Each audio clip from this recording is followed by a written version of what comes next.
eta ekarri dugu Ibai Fresnedo, ongitorri bai. Bea Iruki Larraxa kooperatiban esku hartze eta ikerketa feministan dihardu, berak, sexu hezitzailea da, genero berdintasun teknikaria eta gizarte eta kultur dinamizatzailea. Hezkidetzan eta pedagogia feministetan aritua, eta gizarte eta indarkeria matxistaren prebentzioan eskarmentu duna. Eta EH-ko militante transfeminista Egam elkartean. Así que beakin utziko zaituztegu, ¿vale? Eskerrik asko.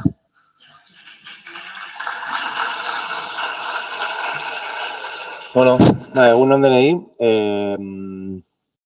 oso aurkezpen formal eta pomposa izan da. Bueno, holako espazioak eskatzen dutelako. Baina holako espazioak ez dute eskatzen eta askotan ez dute baimentzen islariaren egoera emozionalak partekatzea, badaki grabatua dagoela, baina oso urdurin nago. Jazta, kendu du gainetik. Jende pila bat zaudete. Eta, bueno, seinale hon, ze horrek esan nahi du sekulako arrakasta izan duela gaurko topaketa honek eta gaiak ere merezi duela, ez? Badagolako kezka bat. Baina kezka bat, edo kezka hortaz harago ere badago nolabaiteko alarmismoa, eta nire gaurko lana izango da, bueno, alarmismo horri nolabaiteko kritika txiki bat egitea, bai? Baina, bueno, pornografiaren gaiari gero helduko diogu, gaurko dauzkagu, bueno, nire ardura da, zuzenean, bi gaiei buruz hitz egitea. Lehenengoa da, aurreko astean aurkeztu genuen proposamen didaktikoa zuekin partekatzea, ditzen dela Armariotik plazara. Eta, bueno, azalduko dizuet labur-labur, 10 minututan, zertan datzan, zein dan honen abia puntua, nondik sortzen dan, eta, bueno, pixkate gainetik zein dan unitate didaktiko hauen estrukturaketa, zein dan proposatzen dugu lanketa, bai? Bueno, abia puntua da, justuki, orain dela urte pare bat, Hernaniko udalak sustatua Iruki Larrosatik Egoitzar Biol eta Biok argitaratu genuen noiz bukatzen da armairua liburua. Eta, bueno, mentxe daukat, hauze da liburua, gauza da orain dela 7 bat urte, Hernanin, bueno, herrian bildu ginen aktivista transfeminista batzuk, pixkat, maiatzaren 17-aren bueltan, aste oso bat programatzeko herrian, eta hortik etorri zen, Hernaniko udalaren berdintasun sailetik proposamena, bueno, ikerketa bat egiteko, bai? Ikerketaren helburua zen aztertzea Hernaniko azken 50 urtetako LGTB memoria historikoa edo memoria ariketa bat egitea, bai? Arakatzea hortan. Eta, bueno, hortara jarri ginen, ibili ginen pare bat urte, pandemiak harrapatu gintuen, badakizuelako ikerketa soziologikoetan eta elkarrizketak egiten dira, kualitatiboak, eta, bueno, kiston zerrenda luzea geneukan, eta eskerrak. Ze horrek ere esan nahi du, Hernanik badaukala sekulako kapital politikoa transfeminismoari eta LGTB realitateari dagokionez. Pandemiak harrapatu gintuen, eta orduan, bueno, hor jende pila bat gelditu zitzaigun zerrendan, elkarrizketatu gabe, eta pandemia pasata, 2021 batean, bueno, hasi ginen pixkat Armariotik plazara proiektuaren bueltan, bueno, hausnartzen eta ideiak eta, bueno, ja materializatzen. Eta okurritu ditzaigun dokumentala egitea, jakinda batetik, bueno, liburu formatuan bagenukala zerbait paperean, eta ikusentzunezkoen formatua, bueno, gaur egun oso presente dagoela, sare sozial digitaletan ebai, gazten artean nolabaiteko transmisio hori bermatze aldera interesgarria zela ere. Bai egia da, liburuak sekulako transmisioa izan du, batez ere herrian, familietan, hau da, amonak irakurri, gero pasa alabari, eta, bueno, azkenan belaunaldi guztiek irakurri dute liburua, baino, bai ikusten genuen dokumentalaren potentzialitatea nolabait hezkuntzarekin lotuta, bai? Salto bat emateko eta transmisio hori ere hezkuntza formalean bermatu ahal izateko. Orduan, sortu genuen Armariotik plazara eta izenak berak ja piste bat ematen digu. Batez ere, liburuan izenburua dalako noiz bukatzen da armairua eta armairuak pertsona hauen biografietan izan duen pisua oso handia izan da. Liburuan ez dizuet, hola, igual modu gordinean esango, baina bai egia da neko dramatikoa dela. Azkenean indarkeria asko bizi dugu egunerokoan, ez bakarrik gaur egun, baizik eta bain dela 50 urte bai, pentsazezue, bai. Orduan egin nion buelta bat eman, bai, horri, eta ahalduntzearen logikatik, Armairutik plazara, edo plazarako bide hori planteatzea, eta dokumentalean batez ere agertzen dira erresistentziarako estrategiak. Egunerokoan, LGTB pertsonak, sexu eta genero disidenteek garatzen ditugun estrategia horiek, nola garatzen ditugun, ze sareetan, ze espazioetan, eta bar. Orduan pixkat, hortik atera zen proiektua, Armairutik plazara, eta orduan dokumentalean oinarrituta proposamen didaktikoa garatzea ere erabaki genuen. Orduan, hau esan da, dela testu inguru edo marko orokorra, jarriko dizuet dokumentalaren trailerra. Zuek bai kokatzeko eta ikusteko pixkat zertan datzan dokumentala. Bai da, aurretik dokumentala argitaratu behar genuela, baina iaz Bilboko zinegoak LGTB festivalean sari bat eman ziguten Work in Progress atalean, eta orduan, bertan jaso genuen saria ari gara bain inbertitzen dokumentalaren postprodukzioan. Orduan, ze gertatu da? Bueno, lehenik atera ditugula unitate didaktikoak eta ondoren etorriko dela dokumentala. Hasierako planteamendua zen kontrakoa, logikoena, baina gu ez gehan ez oso logikoak orokorrean, hola atera da. Orduan, jarriko dizuet trailera, dia 5 minutu, lasai hartu, esnatzen.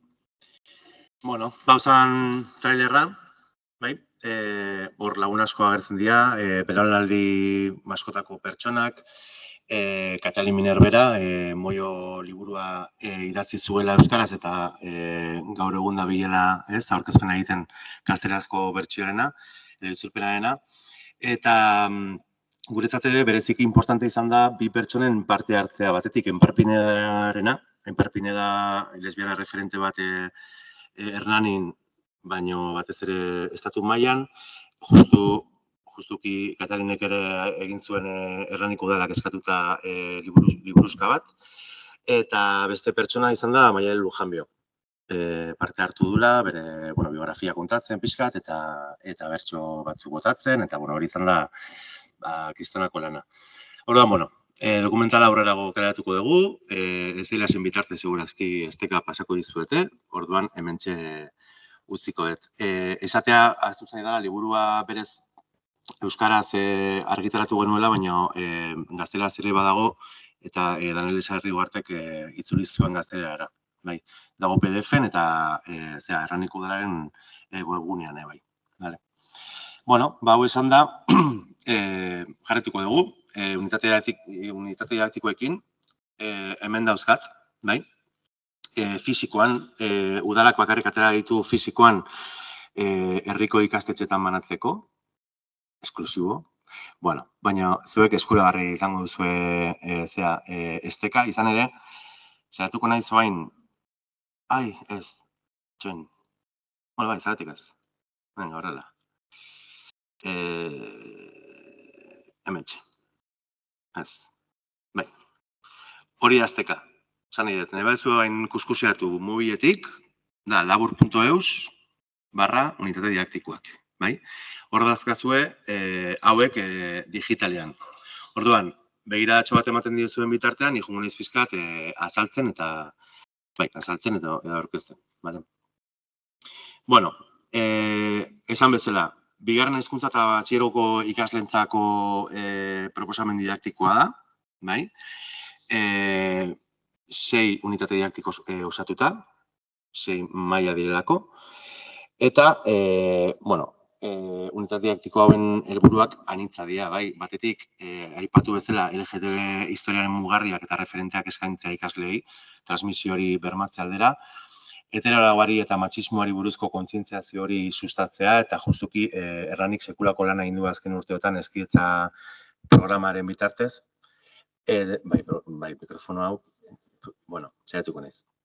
Gero, gailentzen den eredu sexualaren aurrean ikaslei ere aukerak ematea, eredu sexuala, hau aipatzen dugu batez ere, beharrezko ikusten dugulako ez bakarrik ikasleekin LGTB realitateak edo sexuanistasuna deitzen diogun hori lantzea, baizik eta egiturazko fenomenoa dela eredu sexuala bera. bai, hori dalako zalantzan jarri behar degula. Hemen bai, esaetu geha nolabait LGTB sigla horiek eta sexu aniztasuna bereizten askotan sinonimo bezala erabiltzen ditugulako, eta berez aniztasuna badago, eta aniztasun horren parte deno gara, beste gauza bada, aniztasun horretan zeintzuk normatik ateratzen diren, eta horren ondorioz indarkeriak eta pairatzen dituzten, edo erresistentzia batetik biziren egunerokoan, ez? Baina, bueno, hori guztia zaitu gara biltzen ere bai. Bestetik, LGTB-fobia aipatu dudala, hori identifikatzeko eta salatzeko tresnak ere eskaintzea da helburutako bat, eta nola ez, ikasleentzako espazio seguru eta erosoak sustatzea. Justuki, aipatu dut Hernanin, orain dela 10 urte baino gehiago, eskidetza programa martxan dagoela, eta bai identifikatu da, bueno, LGTB gazte pila bat daudela institutuan, eskolan, ikastolan ebai, gaur egun Aratz ikastola ditzen dena, eta, bueno, beharrezkoa zen ebai espazio seguruen lanketarako material bat, ez? Edo bintzat material honek hori barne biltzea. Bueno, gero, ezaugarri gola orokorrak. Hemen ez da oso ondo ikusten, Bale, ze behartu naute hemen proiektatzera. Oso haserre nago honekin. Nik oso polita daukat nire ordenagailuan. Baina, bueno, bialiko izuet, bestela. Bale, orduan, esandakoa, dokumentala bera, bai, txertatu dugu material didaktiko bezala osagarri gisa, bai, eta txertatu ditugu nolabait testigantzak. Orduan, pertsonaia dijoazte agertzen, tantaka eta pixkat gai desberdina planteatzen diren heinean, agertzen dira pertsonaiak, egin testigantzetan oinarrituta lanketa batzuk planteatzen dira, eta dokumentalean agertzen diren pertsonaia ez gain, bueno, beste lanketa batzuk, beste referentzia edo artikulu edo, bueno, inkluso beste bideo batzuk ere txertatu ditugu. Berez, proposamen interdisciplinarra da eta oso txatxiguaia gelditzen da eta horregatik sartu dugu. Ez dakigu zehazki zer den interdisciplinarra, badakigu teorian zer den, baina gero praktikan segurazki zuek ere ez dakizuela, zerbait zaila delako. Azkenean, ez, ikasgai guztietan, zeharka landu, adostu irakasleen artean, ez, zuk nola ingo ezu, ze parte ingo ezu, bale, orduan zuk urrengoa, bueno, hau guztia, ikusi dugu nola aplikatzen ari den Hernanin behintzat, ze Hernanin ikasturte hasieran hasi ziren ja implantatzen, hau guztia, aurkezpena egin genuen iraian, naiz eta ofizialki aurreko astean Euskal Herrira aurkeztu. Orduan, bueno, Hernani ere izaten ari da lagin txiki bat ikusteko ze moldatu beharko genuken proposamen honetatik, bai. Gero, bueno, evidentemente, konpetentzia digitalaren garapena ere sustatzen du, bueno, bideoak agertzen direlako, QR kodeak, eta batez ere, gero azalduko dizuet, baino ikaslek proiektua garatu behar dituzte, eta, bueno, proiektu horietan ere kompetentzia digitalarena, sare sozialak pixkat, erakargarriago izateko. Beste gauza bada, gaur egun eduki beharko genuken eztabaida potente bat dela sare sozial digitalen eta kompetentzia digitalen erabilera hezkuntzan, gailu elektronikoen presentzia eta abar luze bat. Eta horrekin gu oso kritikoa gara, baina uste dugu beharrezko dugula eztabaida pausatu bat eta sakonago bat. Orduan, bueno, orain sartu dugu kompetentzia digitalarena, baina ikusiko dugu aber zertan gelditzen den. Vale. Bueno, ikasle motivazioa batez ere proiektua sortu behar dutelako, parte hartzea, ulertzen genuen proiektuetan oinarritutako ikaskuntzak, bueno, eskaintzen diola ikasleari agentzia bat, ez? Edo ikasleei taldea lan egitekoa eta batez ere beraien motivazio horretatik, orduan hortik proposamena bai. Eta batez ere ikasgela herriarekin nolabait lotzeko dinamika batzuk ere planteatzen ditugu, ez bakarrik proiektuen bitartez, baizik eta planteatzen diren eztabaidetan eta bar. Transmisio bat bermatu nahi dugulako eta ikaslei galdetu egiten zaila ezagutzen duten herriaren errealitatea, bai, iraganekoa eta gaur egungoa, eta inkluso gonbitea egiten zaila pixkat etorkizunari begira zer nolako herria nahi duten eraiki, sexualitateari dagokionez. Orduan, zuri hori funtsezkoa da guretzat, ulertzen dugulako hezkuntza komunitatea bera herria dela, bai, herria da hezigarria eta ez bakarrik eskola barruan dauden eragileak. Bueno, bukatzeko hezkidetza zutabeak sartu ditugu, hau sartu genuen batez ere Hernanin eta Euskal Herriko beste ikastetxeetan bai, hezkidetzaren ardura daukaten horiek oso liberaziorako ordu gutxi dauzkatelako, askotan kostatzen zaielako hezkidetza planarekin lotzea, inkluso hezkuntza proiektuarekin lotzea, eta orduan, txertatu egin ditugu hezkidetza zutabeak proposatu ditugu lanketa horietan guztietan. Momentu honetan, bigarren hezkidetza plana daukagu indarrean, baina hirugarrenaren diseinuan hasiko da Eusko Jaurlaritza, hori ez dakigu, ze ez dira gurekin kontaktuan jarri, espero dugu baietz, gu planteatuko duguna da pedagogia feministen txertaketa urgente bat, hezkidetzaz aparte. Baina, hori da gure nahia eta gure beharra. Proiektuena aipatu dut. Eta ebaluazioari begira txertatu ditugu tresna ezberdinak. Bai, faseka di joanez, hasiera fasea, garapen fasea eta ebaluazio fasea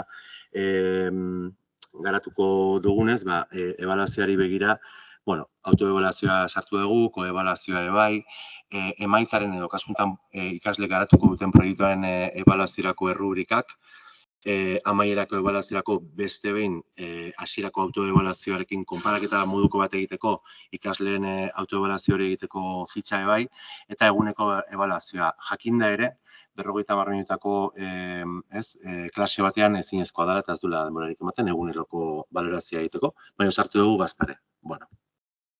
Igual batzuk izango dut aukera, beste batzuk ez. Eta gero, orientabide didaktiko batzuk bai sartu ditugu, hor moztua dago, baina, batez ere, 3 ardatzetan zentratuta. Nola ulertu behar dugun aniztasuna, batez ere ikusi dugulako azken urteotan hezkuntza formalean garatu delako oso diskurtso lagunkoi eta arriskutsua anistasunaren bueltan, oso polita, oso koloretsua, oso lagunkoia aipatu duten bezala, eta nola diskurtso horretatik askotan seinalatzen den normatika dagoena. Hortik pedagogia feministen beharra. Justuki, pedagogia feministek seinalatzen dutelako norma bera, eta ez kontrara, ez? Orduan, aniztasunaren lanketa horren ondorioz, gabiltzan nolabait bestetasunean jartzen ardura, eta bestetasunak ez dauka ardurarik, bai?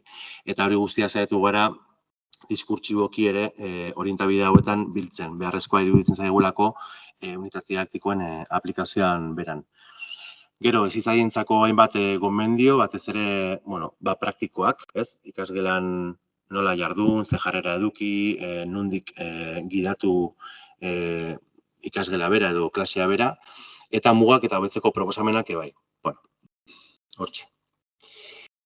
Protagonistak gradualki hori aipatu dut, eta klipak eta QR-ak. Perfecto. Liburua ere probestu dugu.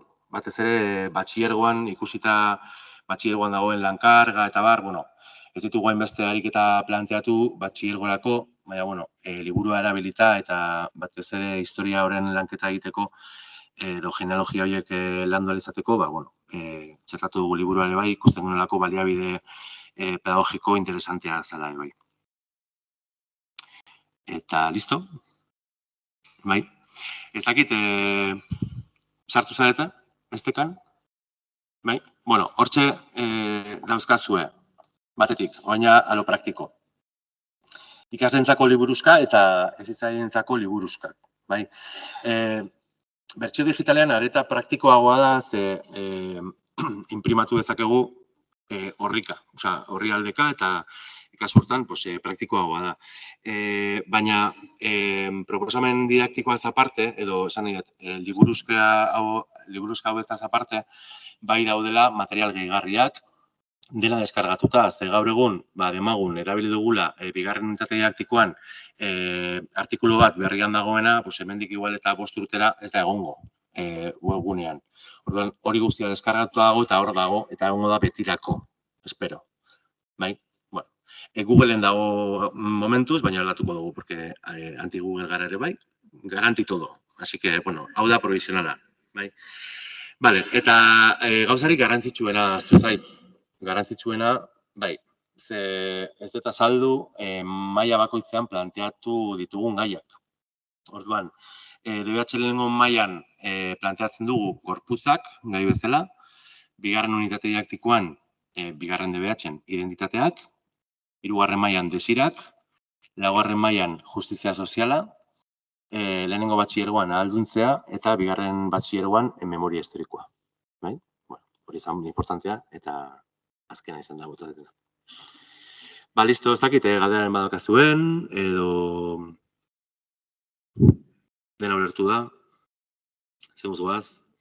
Ja, esna. Bai, vale. Vale, ba... Perfecto, 10 erdiak. Oain ez dakit atera eta sartu berriz, porque ponente berdina izango da hurrengoa. Hitzaldi tailerraren estruktura berez, edo, bueno, estrukturak eta 3 bloketan egongo da, banatuta. Vale, perfecto. 3 bloketan banatu dut, bai, hitzaldi tailerra. Eta orduan demoralizazioari dagokionez, oaintxe lehenengo blokearekin egongo gea ordu bete, 11:30 arte, eta 11:30etan ateako gara eta argazki hori aterako dugu, bai? Aurpegi honekin, argazkia, eguzkia eman da superguapa, superguapo, superguapes, eta gero kafea edo komunera edo erretzea nahi duzuena, bai? Igual inkluso lehenengo blokean ideiaren bat hartzen duzu eta nahi duzuen horbaitekin jun komunera. Hori ere gerta daiteke. Nahi bat duzu, bale? Libre. Bale, eta kafetik bueltan 12 galdera bigarren blokearekin hasiko gara, nahiko motza dela, bai? Eta hirugarren blokean, bueno, zuzenean azalduko dizuet, bloke bakoitzean landuko duguna, igual errazago izango da. Zeia jarri diate. Hortxe. Bueno, lehenengo blokean planteatuko dizuet pixkat testuingurua zein dan, bai? Testuinguru hortan, bueno, datu batzuk ekarri dizkizuet, datu horiek inkluso kritikatuko ditut, edo datu horien erabilera partziala kritikatuko dut, eta saiatuko naiz datu horiei ere buelta ematen. Bai, hori da nire gaurko lana. Testuinguru horretan ere, nolabait, bueno, ba, emakunderi kritika egingo diot, ja, sarreran kritika eraikitzailea beti, ze emakunderako lan egiten dut eta kolaboratzen dute emakunderekin, baina kasu honetan azaroaren 25-ko kanpainan ez duten asmatu. Hori aitortu behar dizuet eta kasi gure lanaren kontra egin zuten zuzenean, bai? Bueno, pizka testuinguruan. Testuingurua izango da lehenengo blokean. Eta bigarren blokean pornografiaren eragina ez bakarrik gazteengan. Hor, KitKat moduko bat egin dut, edo parentesien artean sartu dut gazteengan nahita, hor ere kritika bat egingo dut, bueno, askotan hezkuntzatik gai hau lantzerakoan eragiten dugun helduzentrismo hortaz, bai? Eta helduzentrismoa hemen ere badago oso presente. Baina, bueno, eragin hori, ez bakarrik negatiboak, ze negatiboak etengabe gabiltza komunikabideetan eta, bueno, besteen bate industria kulturaletan, eta bar, ikusten, pornografiak ere badauzka eragin positiboak, eta nik ere ekarri ditut, ze monetaren bi aldeak ere presente egotea importantea da. Eta azkenik, hirugarren blokean nola heldu pornografiaren kontsumoari. Eta hemen, batez ere, bueno, sexu hezkuntza feministan oinarrituko naiz, gako batzuk emanda, hor ja zabalduko dute markoa eta, bueno, igaroko gara pixkat pornografiatik sexu hezkuntza feministara, pedagogia feministara, eta saiatuko naiz bai, proposamen kurrikularrak, bueno, batez ere kompetentzia, funtsezko kompetentziak eta oinarrizko jakintzetan sartzen eta ideiak ematen, bai? Kostatzen zait funtsezko eta oinarrizko jakintza, porque aldatu da legea, nila dakat txolopote bat, que no me encuentro en mí mismo, ez dakit non nagoen, ja. Zuek, seguro, baietz. Bai, ez? Vale, seguro. Lobloez, bestea, bueno, hau da 2008koa, subatzen da, osea, iaz, bueno, igual dio. Claro, nik lehen PowerPointan eukan disiplina baitako kompetentzietan oinarrituta, Bueno, aldatu dut, ez dakite zuzen ekarri dudan, baina bestela esan, eta horrengotarako ja badukat ondo, bale? Bale, bueno, hau da pixkat zuek kokatzeko. Orduan, hasiko gara lehenengo blokearekin, aipatu dudan bezala, testuinguruarekin, eta jarriko dizuet emakunderen bideoa. Zergatik ez? Terrible. Nik ez daukat hitzik. Osea, nago oraindik. Eta gainera, emakundeko hezkuntza teknikariarekin hitz egin nuen laguna da, gainera. eta emakunde barruan ere daude pizkaten shock teknikariak. Hau ere aitortu behar dizuet. Hau ez da teknikarien erabakia izan. Eta ez dute esango norena izan den. Nik uste dute ezagutzen duzuela. Baina, bueno, terriblea da justuki, beldurran oinarritzen delako, emakumeak eta neska gazteak biktimizatu egiten dituelako, esentzializatu egiten duelako emakume eta nesken sexualitatea eta feminitatea bera, ulertuta sexualitate hori izan behar da otzana, izan behar da garbia, izan behar da purua, ez daukatela beraien sexualitatearen gaineko agentziarik, ez? Eta hau kontraesankorra da, gero eskoletan hezkidetza eta pedagogia feministatik asko lantzen da ahalduntzea, autodefentsa feminista, hor bagaude tresna batzuk txertatzen, egunerokoan eskoletan, baina emakunde ez da enteratu. Orduan, bueno, hor dago ere, bueno, hori guztia, ez? Baina, bueno, ez da bakarrik izan emakunderen espota, azaroaren 25-aren harira. Ez dakit hemengo norbaitek, eta ja zuzenean galdetuko dizuet, ikusi duen ETV-ko Generación Porno dokumentala. Aber, zeinek ikusi du? Altsaskoa, mesedez. Zati bat. Bale. Eta zemuz?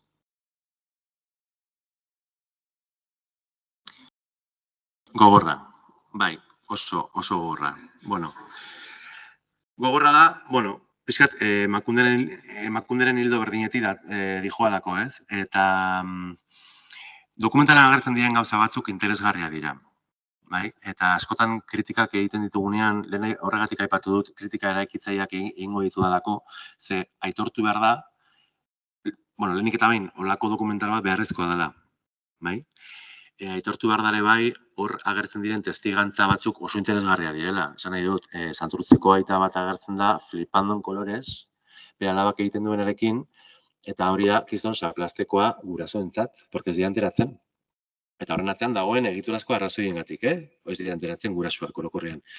Baina gauza batzuk dira interesgarriak. Beste gauza bada, amarillismo puntu hori, morboa, iuntasuna, zikintasuna, pornoaren estigmatizazioa, alarma, beldurra, izua, terrorea. Osea, da terrorea, terrorifikoa, ez? Akolazioa ekarri dute bai, ekarri nahiko nuke bai, adibidez, Nerea Barjolaren, microfísica sexista del poder. Hor hitz egiten duelako del terror sexual, ez? Eta ez da bakarrik komunikabideen estrategia bat, estrategia politiko bat ere izaten ari da emakunderen kasuan. Orduan, kontuz honekin, eta ni etorri naiz pixkat hau kritikatzera batez ere hau ez delako pedagogikoa. Osea, beldurra ez da inoiz pedagogikoa, ezin da izan pedagogikoa.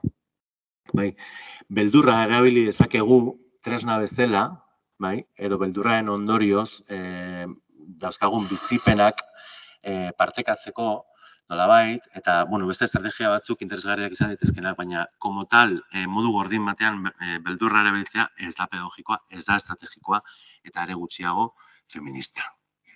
Tal cual. Bueno, hau esan da, datuak, bai? Bueno, ez dakit ezagutzen duzuen, baina 2020 urtean, justo pandemiaren urtean, o itxialdiaren urtean, ze pandemia asko bizi ditugu gaur egun ere, Save the Children gobernuz kanpoko erakundeak atera zuen, bueno, justu informe bat, pornografia y juventud, o desinformación, bueno, orain ikusiko dugu izena, Eta, bueno, egia esan, nahiko sexu bizitzaile bezala, nahiko interesgarria da, hor biltzen dutena. Hemen txarrena izan da, informe hortatik atera den informazioa eta nola erabilidan eta zer bururekin erabilidan informazio hori eta hortan ere zentratuko naiz. Baina, hasteko datuekin, informe hortan, justuki, aztertu zuten, gazteen informazio iturriak zeintzu diren sexualitateari dagokionez. Hau da, nora jotzen duten sexualitatearen bueltako informazio hori lortzeko.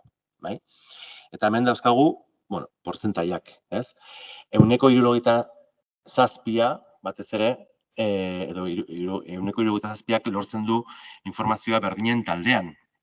Eta hori logikoa da, ze azkenean, ez, bueno, berdinen artean azkenean esperimentazioa hor dago, eta bueno, modu erosoago batean partekatzen dute hori guztia, zalantzak eta iritziak, inkluso talde ez mistoetan partekatzea ere eroso egiten zaie, ez bakarrik neskei, mutilei ere bai, ze maskulinitate hegemoniko horretatik, presio asko jasaten dute eta, behar dute pixkat partekatu hor berdinen taldean.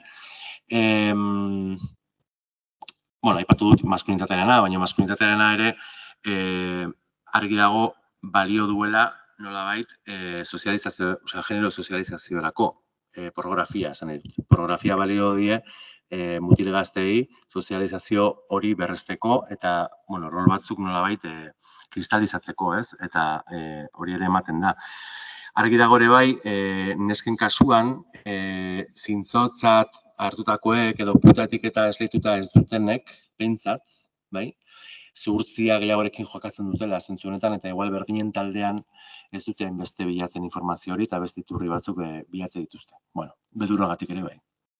Puta etiketari, ez? Hori ere argi dago. Eta berdinen taldean ere, generoaren araberako banaketa bat ematen da, bai? Baino, ez da nabarmena banaketa hau, baldin eta sozializazio espazio horietan faktore batzuk ematen badira. Eta bin artean dago, batetik, maskulinitate eredu anitzagoak edo ezain normatiboak daudenean, bestetik, aniztasun sexuala askoz presentzia gehiago daukanean, eta bestetik ere, kontzientzia eta ezagutza feminista duten neska gehiago dauden espazioetan. Orduan, berdinen arteko talde horietan kasu asko daude, eta pornografiaren lanketa eta partekatzea hori oso modu desberdinetan ematen da, baina askotan badaude faktore batzuk nahiko erabakigarriak direnak, modu egokiago batean nolabait partekatzeko hori, ez? Gero, pornografia bada informazio iturri 40%arentzat, niri egia esan portzentai hau nahiko basu iruditzen zait, uste nuen altuago bazala.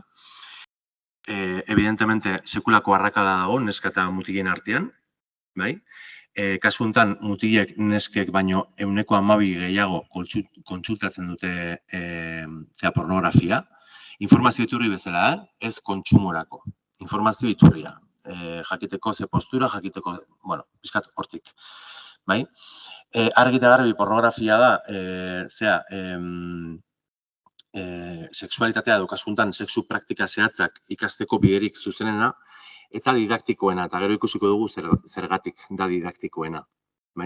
Eta hortan, inkluso, esango nuke, hori badala izan daitekeela punto positibo bat, ze oso didaktikoa. Eta ez bisualki, gero sartuko gara. Orduan, pornografiarena hori. Gero, sare sozial digitalak eta internet, 37%, familiak 32%, baina gehien bat amei, galdetzen zaie, pornografiari buruz, eta azkenik, 26%rentzat ikastetxea da informazio iturri zuzenena edo fidagarriena. Hemen kezkagarriena da ranking hau. Zergatik, ze gure haur eta gazten sozializaziorako garrantzitsuena diren eragileak rankingaren azkeneko postutan daude. Familia eta eskola. Eta hori da kezkagarriena. Kezka ez dago berdinen taldean informazio hori partekatzen dela, edo berez kezka luke zertan egon behar pornografiara jotzen dutela. Izan daitekeelako bide bat. Baina, familian eta ikastetxean, sikiera, ez? Eta hemen dago berez gaur egungo argazkia, eta hemen edo horren atzean ere ikusten da dagoen hutsunea dela sexu hezkuntzarena, besterik gabe. Aurrera goaz. Datu batzuk hola random, ze kezkara etorri da adinaren kontuarekin, jetxi dalako. Kasu honetan, hor dauzkazue batzuk, baina nerabenia 54%ak 13 urte bete aurretik, kontsumitu du pornografia, lehen aldiz, ia 9%ak 10 urte bete aurretik, bataz bestekoa dago 11 urtetan, kontsumitzaile aktibo eta pasiboak daude, eta askotan ez da hitz egiten honen inguruan, baina importantea da.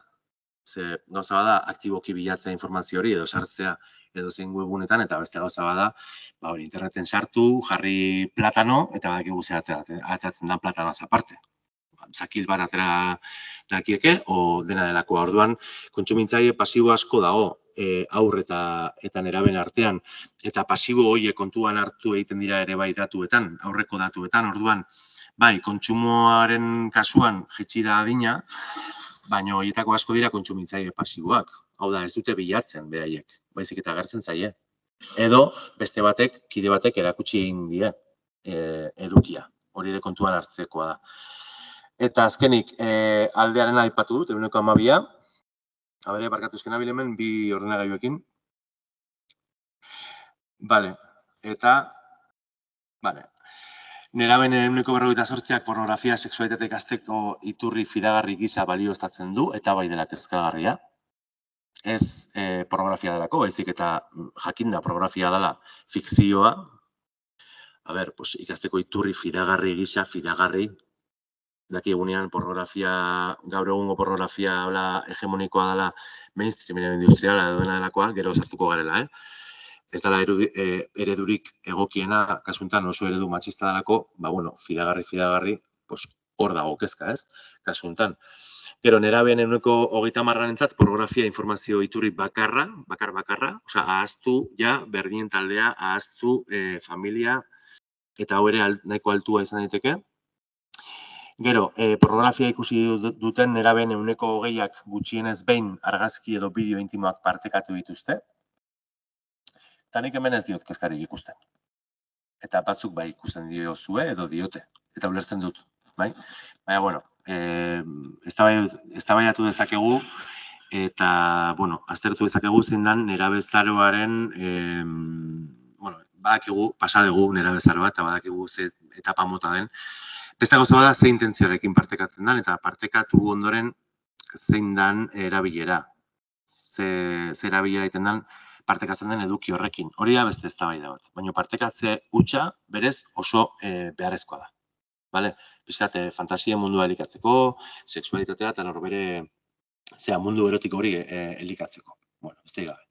Gero, nerabeen 55%ari ikusitakoa praktikan jartzeak gustatuko litzaioke, eta ia 14%ak ez denaren bat praktikara eraman du. Bai? Eta hemen kristonaldea dago. Eta hurrengora pasako naiz, porque asko eskertu nahi diot berriari infografia hau atera izana. Ze berri ikasgelak atera zuen infografia oinarrituta informe hortan, ez dutela esan izena, dela, a ver, momentu bat, Desinformación sexual, pornografia y adolescencia, hori da informea. Vale. Tarduan, berri ikasgelak atera zuen infografia, ez dakit irakurtzen zuen oso ondo, bueno, ezin da, profatu dut eta imposible. Bueno, irakurriko izuet. Hemen interesgarriena da, infografia hau etorri dela pixkat oain ikusi ditugun datu horiek guztiak pixkat edo horiei buelta ematera, bai? Nahiko modu grafikoan. Batetik daukagu kontsumoa, generoaren arabera, bestetik eragina, bai? Eta hirugarrenik eredua. Orduan, kontsumoari dagokionez bi galdera agertzen dira. Batetik, ikusi duzu inoiz pornografia, eta hor agertzen da ezkerrekoan nesken kasuan, eta eskubikoan mutilen kasuan. Evidentemente, hor dago arrakala, 12% hori. Bueno, jazta. Badakigu zergatik. Gero, azken hilabetean ikusi duzu pornoa, nahiko antzerako. Bai? Baina gero, eraginaren aldetik, ideiak eman dizkit hor, bai eta ez, 40% 50-50, iaia. Gero, praktikan jarri nahi dut, nahiko antzerako, 50-50. Eta gero, praktikan jarri dut, eta horia jaisten da. Orduan, medioek, batez ere medioek, edo emakundek, zertan jartzen du fokoa. Lehenengoan eta bigarren zutabean, baina gero errealitatea beste bada, esan nahi dut, ez dago arrisku zuzen bat hori guztia praktikan jartzeko, eta praktikan jartzekotan, jartzen baituzte praktika sexualak praktikan, justuki, ez dago hainbesteko arazorik, beste gauza bada, zenako sexu praktikak aurrera eraman dituzten, ze klabetan, adostasuna dagoen edo ez, komunikazioa egondan edo ez, edo inkluso indarkeria ematen ari da, ez? Baina praktikan jartzeagatik, printzipioz, adinean arabera, elegoke zertan arazorik egon. Baina, bueno, ez da inkezkagarria. Eta gero, ereduari dagokionez, eta hemen dago la guinda del pastel. Pornografiak betetzen ditu zure itxaropenak? 50%ak erantzun zuen tarteka. Komsi komsa. Ez asko, edo inoiz ez gehienetan, ez. Orduan, gero, harreman berdintasunezkoak daude pornoan, 80% ezezkoa erantzun zuen. Orduan, hor ikusten da, nerabeek, gazteek badaukatela nolaiteko pentsamendu kritiko bat pornografiari dagokionez. Badaukate. Eta berriz ere esango dut. Zergatik erabat ditugu, ez? Burura eskuak eta hainbeste harritzen gara helduok. Helduzentrismoa aplikatzen dugulako etengabean. Eta infantilizatu egiten ditugulako, baina eske beraiek badaukate kontzientzia moduko bat. Eta hemen ikusten da. Ze, inkluso hurrengoan, galdetzen zaiela eduki bortitzak diren, pornografian ikusten dituztenak, 80% ere baiezkoa erantzuten du. Eta hori oso datu ona da. Oso. Bai? Zer badakite irakurtzen. Eta azkenik, nolako rolak gustatzen zaizkizu, 77% hasi, hierarkiarik gabeko rolak gustuko ditut. Positiboa dira, ez? Gelditu honekin. Edo sartu berria ikasgelan, eta hau erabili ere bai. Porque importantea da. Guazen fokora. Non jartzen dugu fokoa. Bai? Nik egunerokoan, hasi ginen Irukilarrosan, oindela 3 bat urte, berritzegune nagusiak eskatuta formazio bat online, horrorosoietako bat egin genuen, 10 ordutakoa, 4 saio, izan zen, brutala, 300 eta piku pertsona, un horror. Online zalako. Baina, behintzat berritzegune nagusiak apostu egin zuen, eta horra zinean lanketan, eta hortatik gero, ikastetxe askotatik eskaria etorri zaigu, guraso elkartatik, eta urte hauetan guztietan, ia egunerokoan entzun ditugun 3 galdera dia hauek. Pornografia txarra da, hori mitikoa, beste bat, zein neurritan da arriskutsua pornografia gazteentzat, eta azkenik, pornografia sexu hezkuntzarako tresna alda? Ze uste duzue? Zein da erantzuna? Zeinek uste du, baiezkoa dela erantzuna? 3etan, en bloke, baren lote. Baiezkoak? Ezezkoak? Ez daukazue oso argi? Gehiengoak, oso ondo. Ezezkoa da. Ezezkoa da. Ezezkoa da. Baina hemen kontua ez da galdera bera, edo 3 galderak baizik eta galdera hauen atzean dagoena. Eta hor ja gazten gara estrukturala dien elementu horiekin. Hau da, ikuspegi ezkorra dago, hori argita garbi, eta ikuspegi ezkor horrekin lotutako moral sexual oso potente bat, ikuspegi oso moralista, izan ere, pornografia txarra da, edo ona da, ja planteamendu morala da, eske ezin dugu txuria edo biltza parametroietan eztabaidain sakon eta konplexu hau ez mai gainean jarri. Orduan, morala hor dago. Sexufobia itzel da. Esan dut, moral sexual horrekin lotuta, kulturalki batez ere, erlijioarekin lotutako hainbat balioen ondorioz, eta ez bakarrik erlijioa, batez ere eredu patriarkal, kolonialista, kapitalista baten bizi garelako eta bar, sexufobia oso presente dago, naiz eta gero kapitalismoak hori probestu, sexua bera saltzeko eta kapitala mugitzeko, baina sexufobia oso barneatu daukagu. Orduan ateratzen zaiguna da, pornografia mahai gainean jartzen dugunean, hori ateratzen zaigu. Ateratzen zaigu, barruan daukaguna paiza, monja, eta hori guztia ateratzen da. Esto es un horror. Gero, arriskuaren ikuspegia dela emakundek sustatu duena, bai? Eta horrekin batera nolabait, etorri den beldurra, izua edo terrorearen kultura edo alarmismoarena. Bai? Horregatik, oso garrantzitsua da ikuspegi hori guztiak ekiditea, hori argita garbi. Oso garrantzitsua da buruan sartzea pornografia gizartearen eredu sexualaren isla dela, eta ez alderantziz. Esan nahi dut, fikzioa oinarritzen da, bai, gizakiak bere errealitate materialean aurrera eramaten dituen relato narratiba horietan. A no ser que sea ciencia ficción, baina pornografia normalean aurretik ja materializatu da, sexu praktika hori. Orduan, jartzea fokoa pornografian, eta ez jartzea fokoan gure gizartean dauden elementu horietan da hipokrita. Oso. Ze da pilota gure teiatutik beste teiatu batera pasatzea. Eta jazta. Pornografia da, kulpablea, erruduna eta listo. Orduan, hori a fuego grabatu behar dugu. Eta bestetik nola ez, nola, hau da, ze modutan eta nondik, ze iturrirekin ezten dugun aztertzea beharrezkoa da, ze bakarrik, zentratzen ari gara, zer ikusten duten hortan, hau da, ze eduki ikusten dituzten pornografian, eta zerekin, edo bitartekoa, pornografia bera.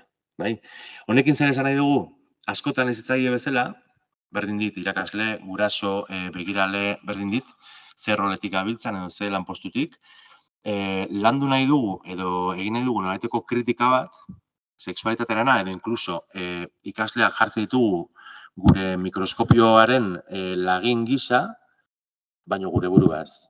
Orduan, guk ez badugu gure sexualitatea zalantzan jarriko, hemen ez dago zer egiterik. Porque hor, justuki, berrez ere, eroliko gara, adultozentrismoa nahi dugu gure gazten sexualitatea aberaztu, balioak, ez dakizen balio, demokratiko, tolerantzia, ez dakizen, baina guzer. Zein da gure kurrikulum ezkutua. Gure motxila kultural simboliko hori zein da. Gero landuko dugu, eta ekarri dizkizuet galdera bizgarri batzuk, bakoitzak bere buruarekin hausnarketa txiki bat egin dezan. Baina hori funtsezkoa da, oso. Orduan, pixkat, lehenengo galderari helduta, pornografia txarra da, galdera horreki lotuta, beste galdera batzuk ekarri ditut, zinematografia edo ikusentzunezkoen industria hori edo hortan dauden generoa kontuan hartuta, dala pelikula romantikoak txarrak aldira, o sexufobia, karo, aquí no follan. Baina, karo, dominazio-sumisio logika hori dago presente ez urrengoa. Esan nahi dut, dominazio-sumisio patriarkalaren logika oso presente dago. Zein da bere eragina? Neskengan. Pelikula romantikoek sustatzen dute gure mutil guztiak bortzatzaileak izango direla? Norbaitek esaten du hori? Pornografiarekin ezten badugu, zergatik honekin ez. Humorezko pelikulak txarra aldira, zein da pelikula estereotipatu hauetan presente dauden indarkeria simbolikoak? Irudikatzen dugu gure gazteak 8 apellidos baskos ikusita edo 8 apellidos katalanes edo orain 8 apellidos marrokiz ikusita jungo direla Bilboko San Frankalera jipoitzera magrebiarrak? Puede ser, Baina, bueno, ez dugu planteatzen hortik, ez? Nabil pizkat, ja, azidito, Baina, bueno, bai. Beldurrezko pelikulekin, berdina? Txarrak dira o ez dira txarrak? Esan dezakegu gure gazteak pelikula hauek ikusita, zinematik atera eta jungo direla kaletik jendeari labankadak ematen? Ikusi dutelako pelikulan? Ez. Badakitelako fikzioa dela. Bat-emate ongo da, Bai, baina salbuespena. Orduan, beti gaude salbuespenetan fokoa jartzen. Lehen aipatu dudanarekin nahiko luke lotu.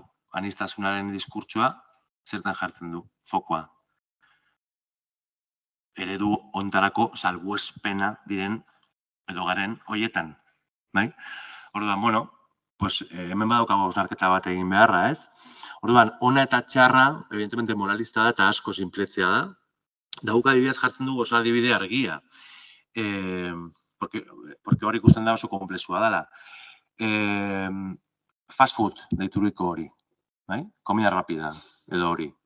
Txarra da?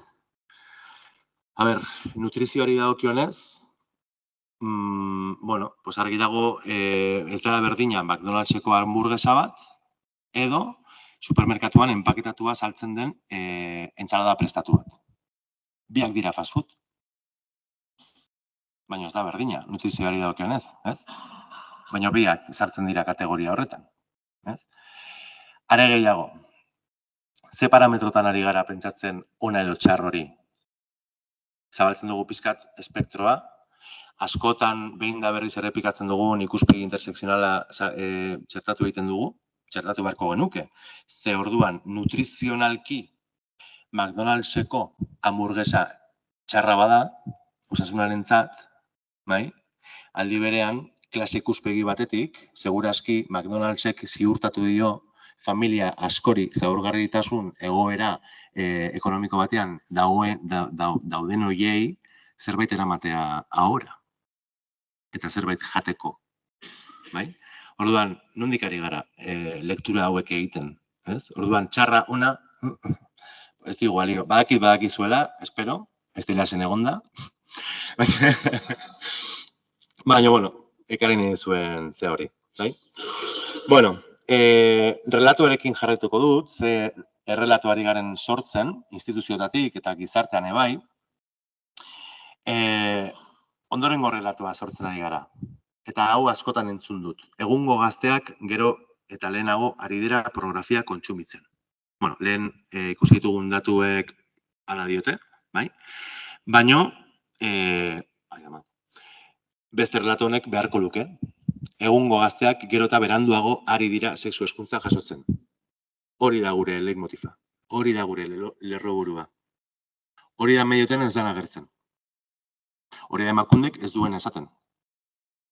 Porque claro, no dejemos la pornografía en sus manos, o la sexu hezkuntza pornografiaren eskutan, noren eskutan utziko dugu orduan. Beren kompetentzia bada, eta ez badute zer egiten. Igual emakunderen kompetentzia zuzena ez da, baina hezkuntza sailarena bai, eta ez da lantzen. Orduan, hau da, vale? Gure titularra. Jarraituko dugu errelatoarekin. Sexu indarkeria kasuen gorakadaren ardura pornografiarena. Bai?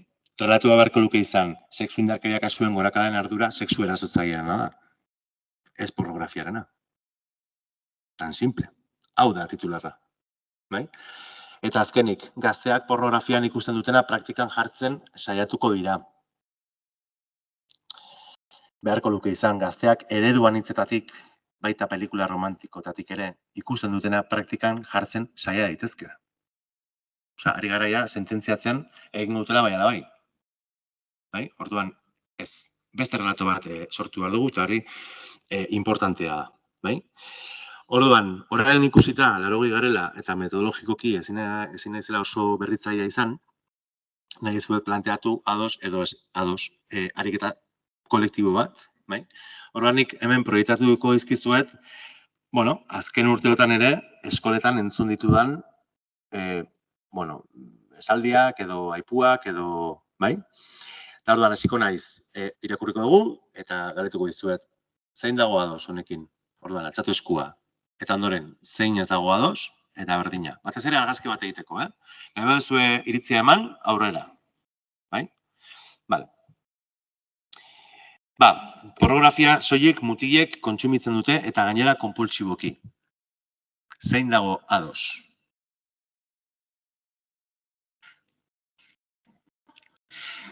Zein ez dago ados? Bien, doble. Vale. Oso ondo. Pornografia mota bakarra dago. Zein dago ados? Eskerrik asko. Zein ez dago ados? Oso ondo. Oso ondo. Tituluak ekarri dituzue, geroko? Vale, pornografia oso baliogarria da, harreman sexualak zelan eduki behar ditugun ikasteko. Beraz, tresna pedagogiko bat da. Hau zailago da, Zein dago ados?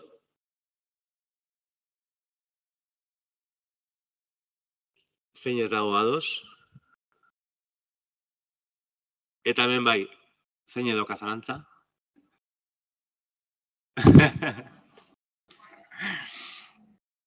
Bale, aurreratze dizuet. Tresna didaktikoa bada, tresna pedagogikoa ez da. Hau da, pornografiaren helburua ez da pedagogikoa como tal, naiz eta didaktikoa izan eta horren bitartez bai ikasten duten gure ikasleek nola praktikatzen diren hainbat sexu praktika. Hor zegoen koska, baina ondo. Bai, ulertzen dut, porque, bai. Bale, urrengoa. Pornografian agertzen diren praktika sexualak, etikoak edo onargarriak dira. Me he metido en un marrón. Zein dago ados?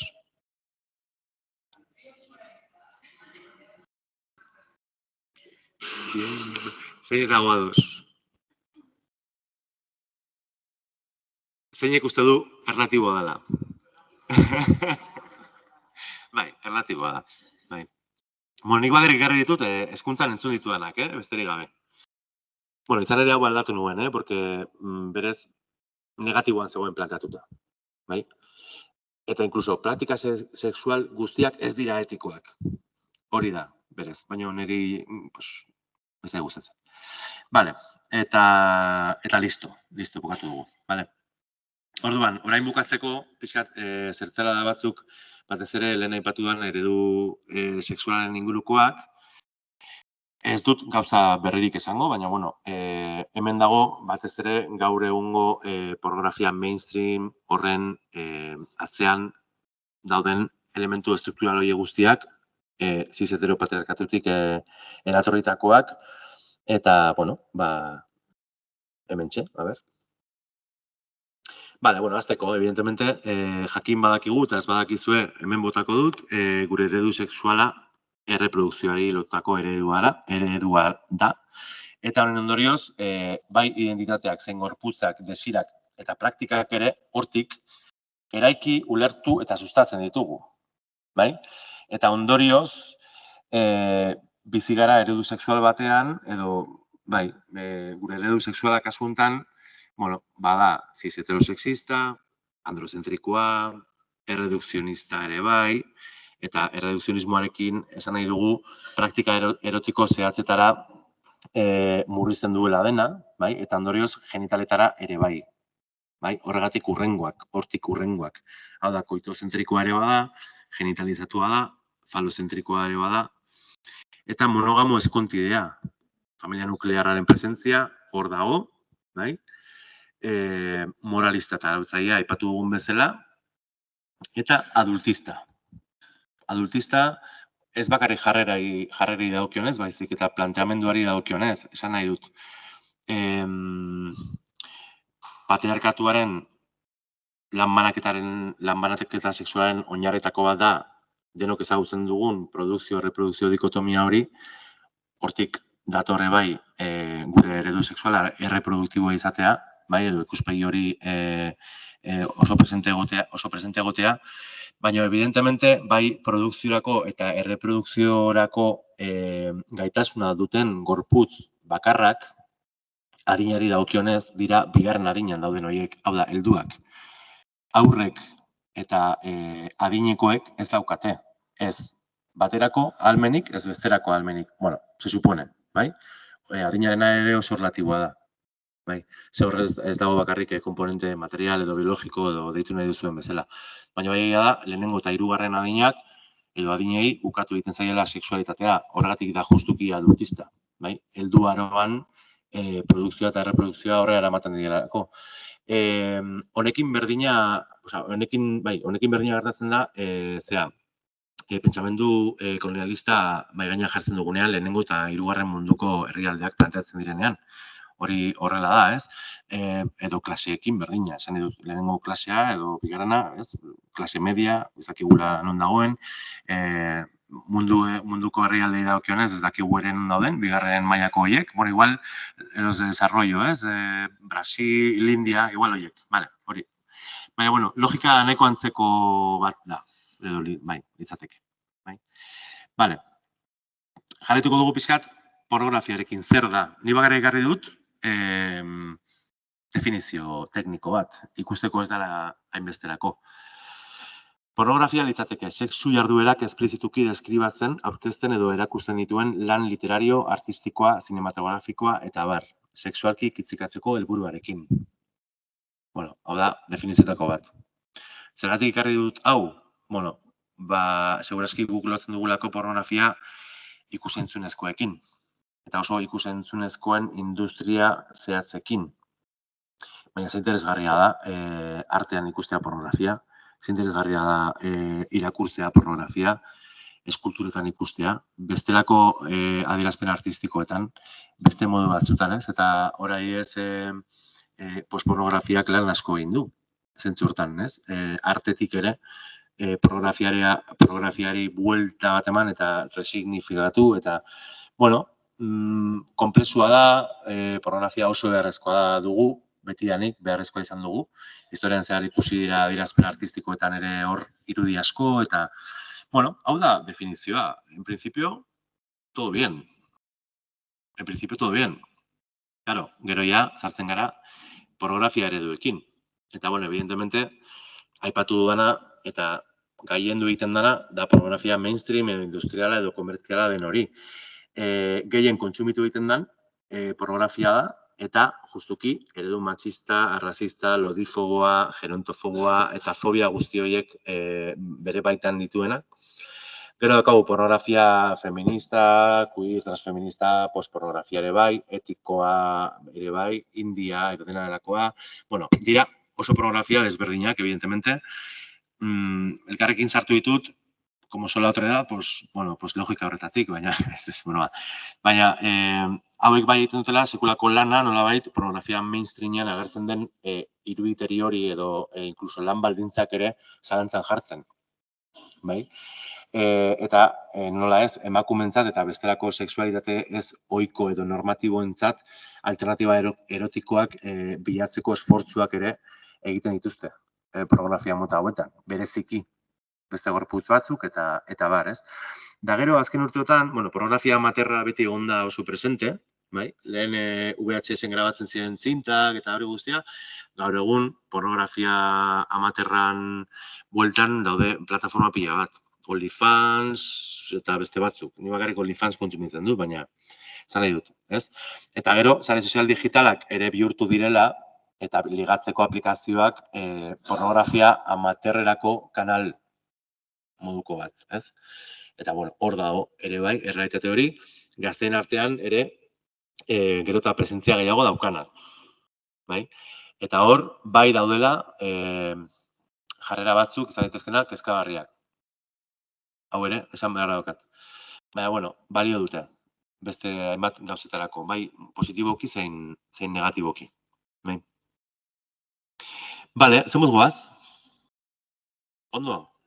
Bueno, 10 minutu balitzen dira, justo, a tiempo. Bale, txirriñanik ez dago, hemen. Bale, mainstream pornografia matxista horren ezaugarriak oso azkar eta ezagutzen dituzue. Mugagabea da, oso irisgarria, doakoa da, narratiba oso eskasa eta errepikakorra, adostasun ezak eta desberdintasunak markatutako harreman sexualak adierazten ditu hau gehienetan, emakumearen min fisikoa erotikotzat agertzen da, gehienetan ere bai, ez du emoziorik ez da afektibitaterik erakusten, gizonezkoen sexu desira zentrala da,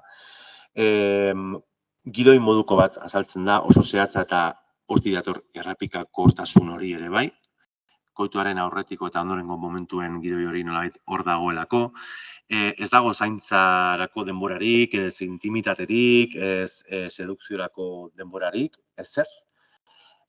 Beste praktika erotiko batzuk ukatzen ditu, naiz eta sexu praktika idokionez, askotariko praktikak egon pornografian. Esan nahi dut, kategoria pilo bat daude, bai? Baina horrek ez du esan nahi zentralitatea dutenik, bai?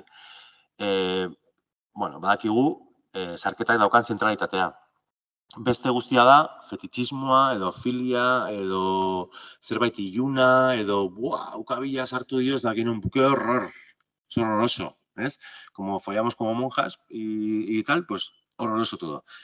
Bueno, pues hori da ere da sexufobia eta hori ere da moral sexuala. Baina horrek ere eramaten ditu, ez, beste praktika oso interesgarri batzuk bazterretara.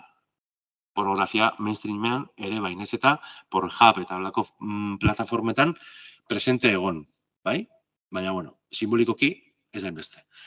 Gorputz atalak ere simbolikoki zatikatzen ditu, argi dago genitalen presentzia, bueno, evidentea da, bai, zentzu hortan. Eta ikuspegi bitar eta heterosexualetik ere irudikatzen ditu sexu harreman horiek, genero identitateak, orientazioak, eta bar. Agertzen direla harreman sexual homosexualak, bai, baina eredua da heterosexuala, oraindik ere, bai? Zergatik? Bueno, pues ematen direlako justuki dikotomia hauek, bai? Genero rol edo genero, emakume gizonen arteko desberdintasun horietan oinarritutako dikotomia simbolikoak, ez? De hecho, horrela ere ikasten dugu eraikitzen gure generoa edo horrela irakasten digute, ez? Eraikitzen gure generoa. Aktiboa eta pasiboa, subjektua, obiektua, edukia eta edukiontzia, ez? Honek egiten dio referentzia gehien bat ikuspegi reproduktista batetik eta pornora ere eraman dezakegu, nolabait gizon cis batek bere semena ematerakoan nolabait eduki genetiko bat, bai, aktiboa eta sujetua den heinean aportatzen duelako, bai, eta cis emakume horrek pasiboa eta obiektua den heinean eta umetoki bat daukan heinean zeina edukiontzi bezala simbolikoki ulertzen dan, bai? ¿Se ha entendido? Vale. Ba, logika horretatik, bai? Eta pornora trasladatzen badugu, praktika askotan bukakea tartean, ba, bueno, pues, emakumea obiektua izan daiteke zentzu hortan, gizon bat ere bai, porno gehian ere agertzen delako praktika hori, baina, bueno, semena botatzen diot honen gainean, baina, bueno, izan daiteke honen gainean edo aulkiaren gainean, vamos, osea, igual dit, bai? Nik eduki bat botako dut. Eta besteak eduki hori hartuko du.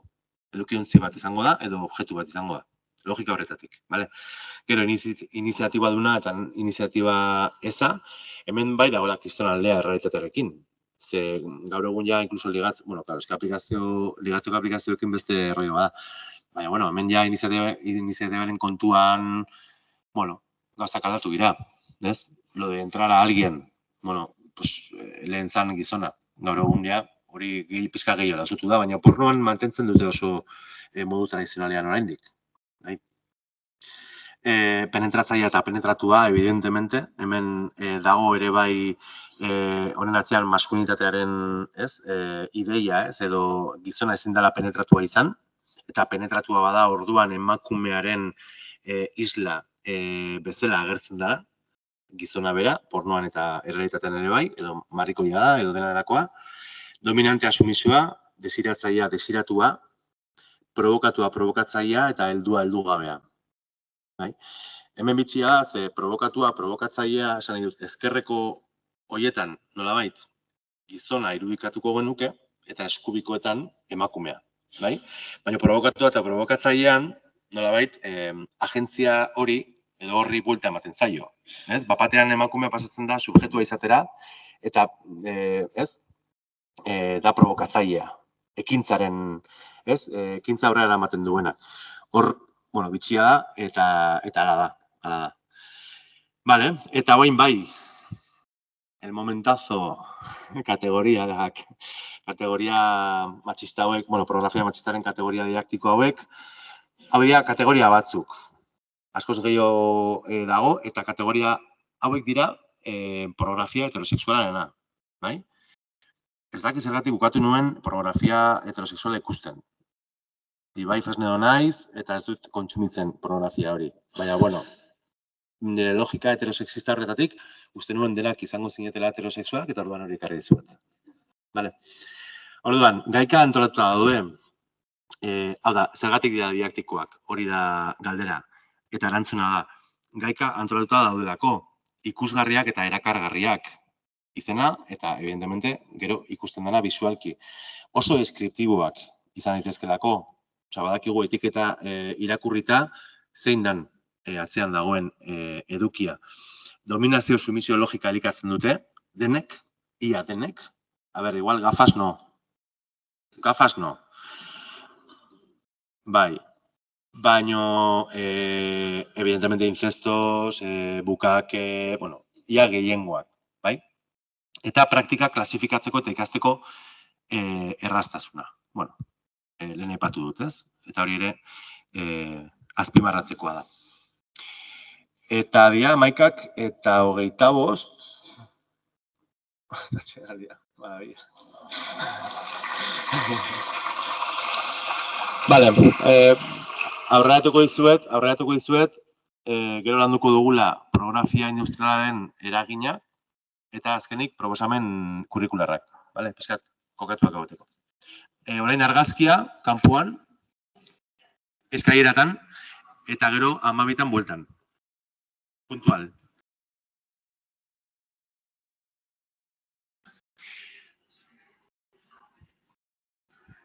Bueno, baina azken txampan sartuko gara, gero, gaurko eguna bukatzean horretazkat elkarrizketa pendiente batzuk, gero hemendik ibiliko naiz, orduan tartetxo bat hartu dezakegu, hitz egiteko, zalantzak argitzeko, behar dutzuena, bai? Bezarka bat emateko ere, porque horren beharren ere banago.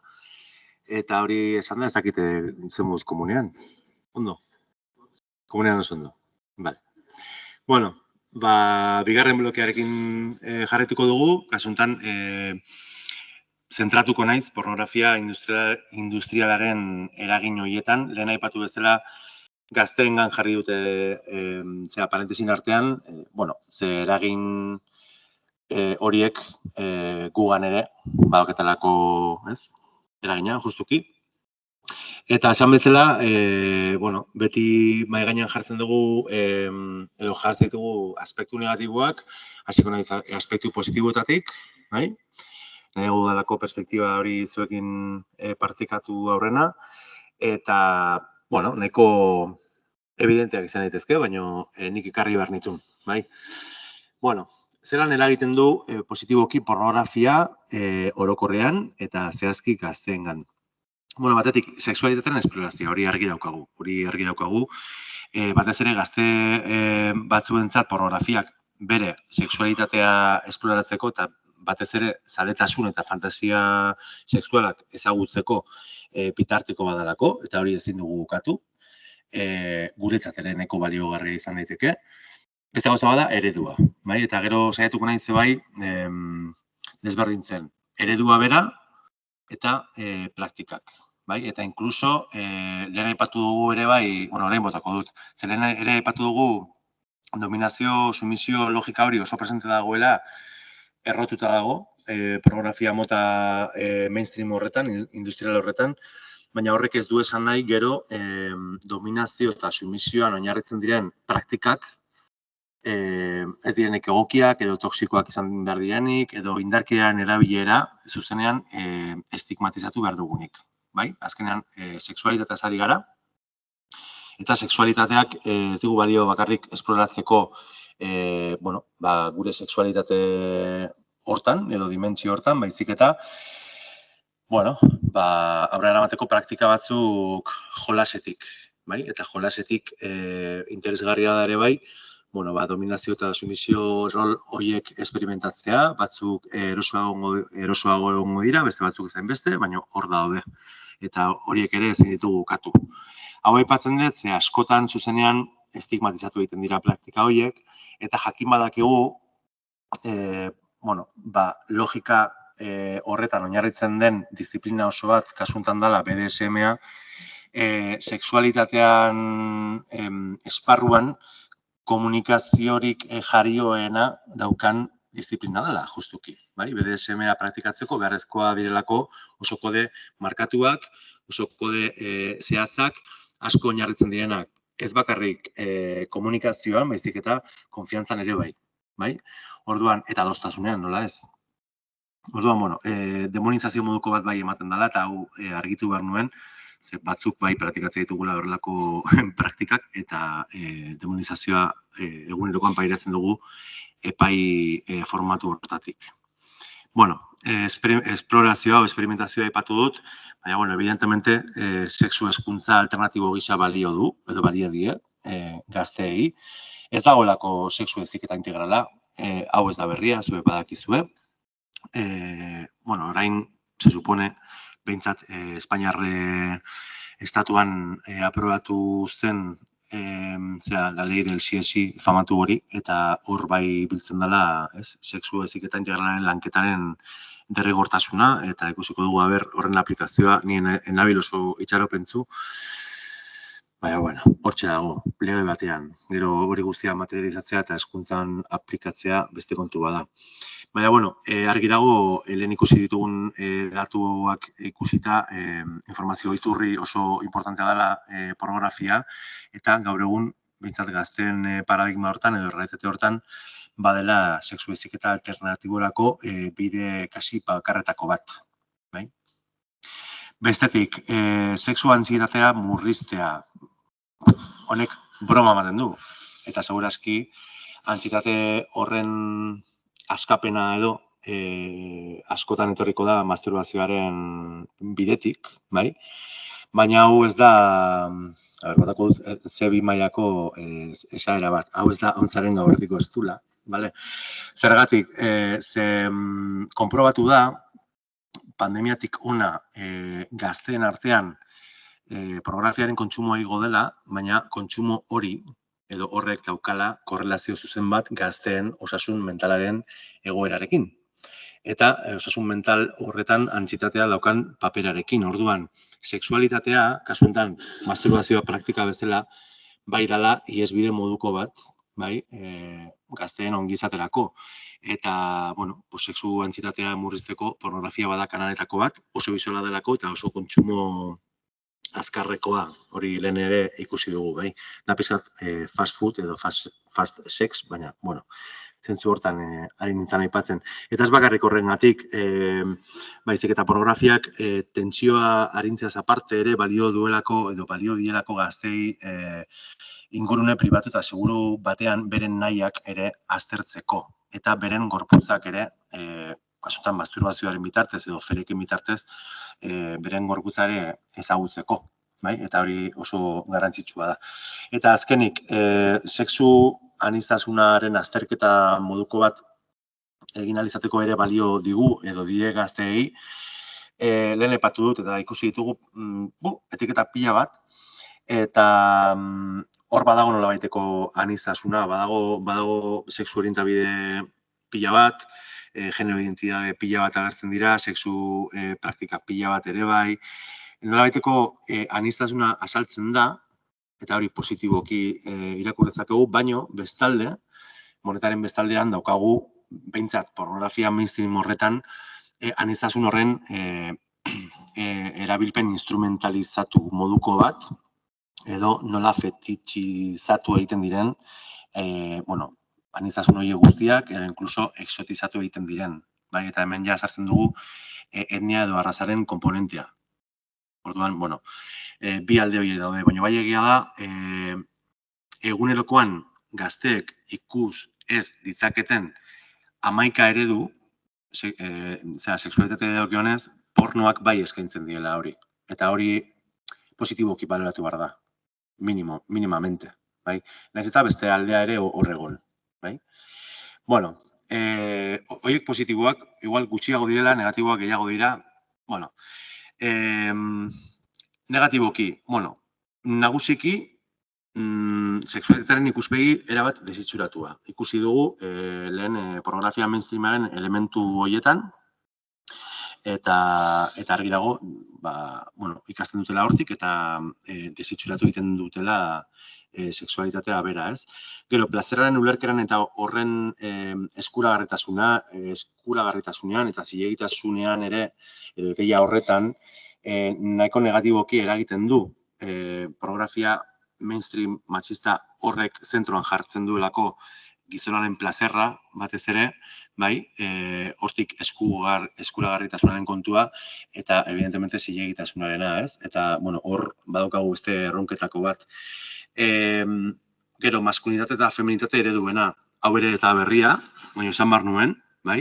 Eta gainera, bizitzen ari gara azken urteotan, pandemiak hortan ere paper garrantzitsua izan du, nolabaiteko radikalizazio bat, feminitate eta batez ere maskulinitate edo gizontasun eredu zehatz batzuen bueltan, zeintzuk mugimendu propioak batez ere sare sozial digitaletan edo interneten garatzen ari diren. Matxosfera deiturikoa, manosfera edo fatxosfera ere bai, zergatik ez, deitzen diegulako horrela. Orduan, pornoare badator, pixkat hori indartzera zentzu hortan, maskulinitate eta feminitate eredu batzuk gailenduta zeudela pentsatu arren, berriz ere gabiltza horien bueltan, ez? Eta pornografiak hortan ere laguntzen du. Bestetik, beste eragin negatiboa ere litzateke gorputzaren esplorazio horretan eta genitalizazioaren ondorioz eta koitozentrismoaren ondorioz, bueno, plazerraren ulerkera hori aurretik ikusi duguna lotzea bakarrik genitalekin, eta hortaz, azken finean ez ulertzea gorputzaren osotasuna plazer iturri bezala. Hori ere, heldu hori gertatzen zaigula. Bai?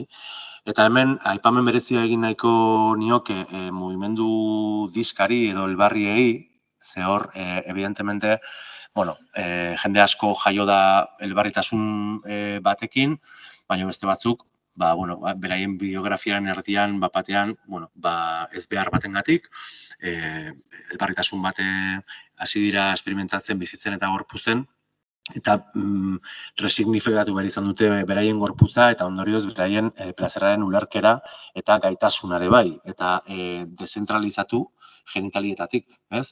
Orduan, igual, guretzat edo niretzat, kasu honetan, pentsa ezina da, ukondoa kitzikatuta orgasmora heldu naitekela, baina igual beste pertsona batentzat posible da.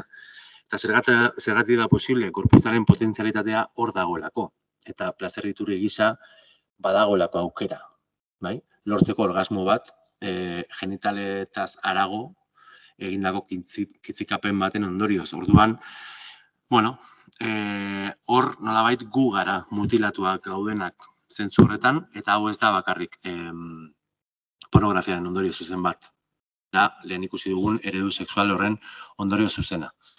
Eta azkenik, ondorio fisiko, fisiologiko eta psikologiko anitzak ere, ez bakarrik gazten artean, autopertzepzioa eta autoestimo arazoak, bai?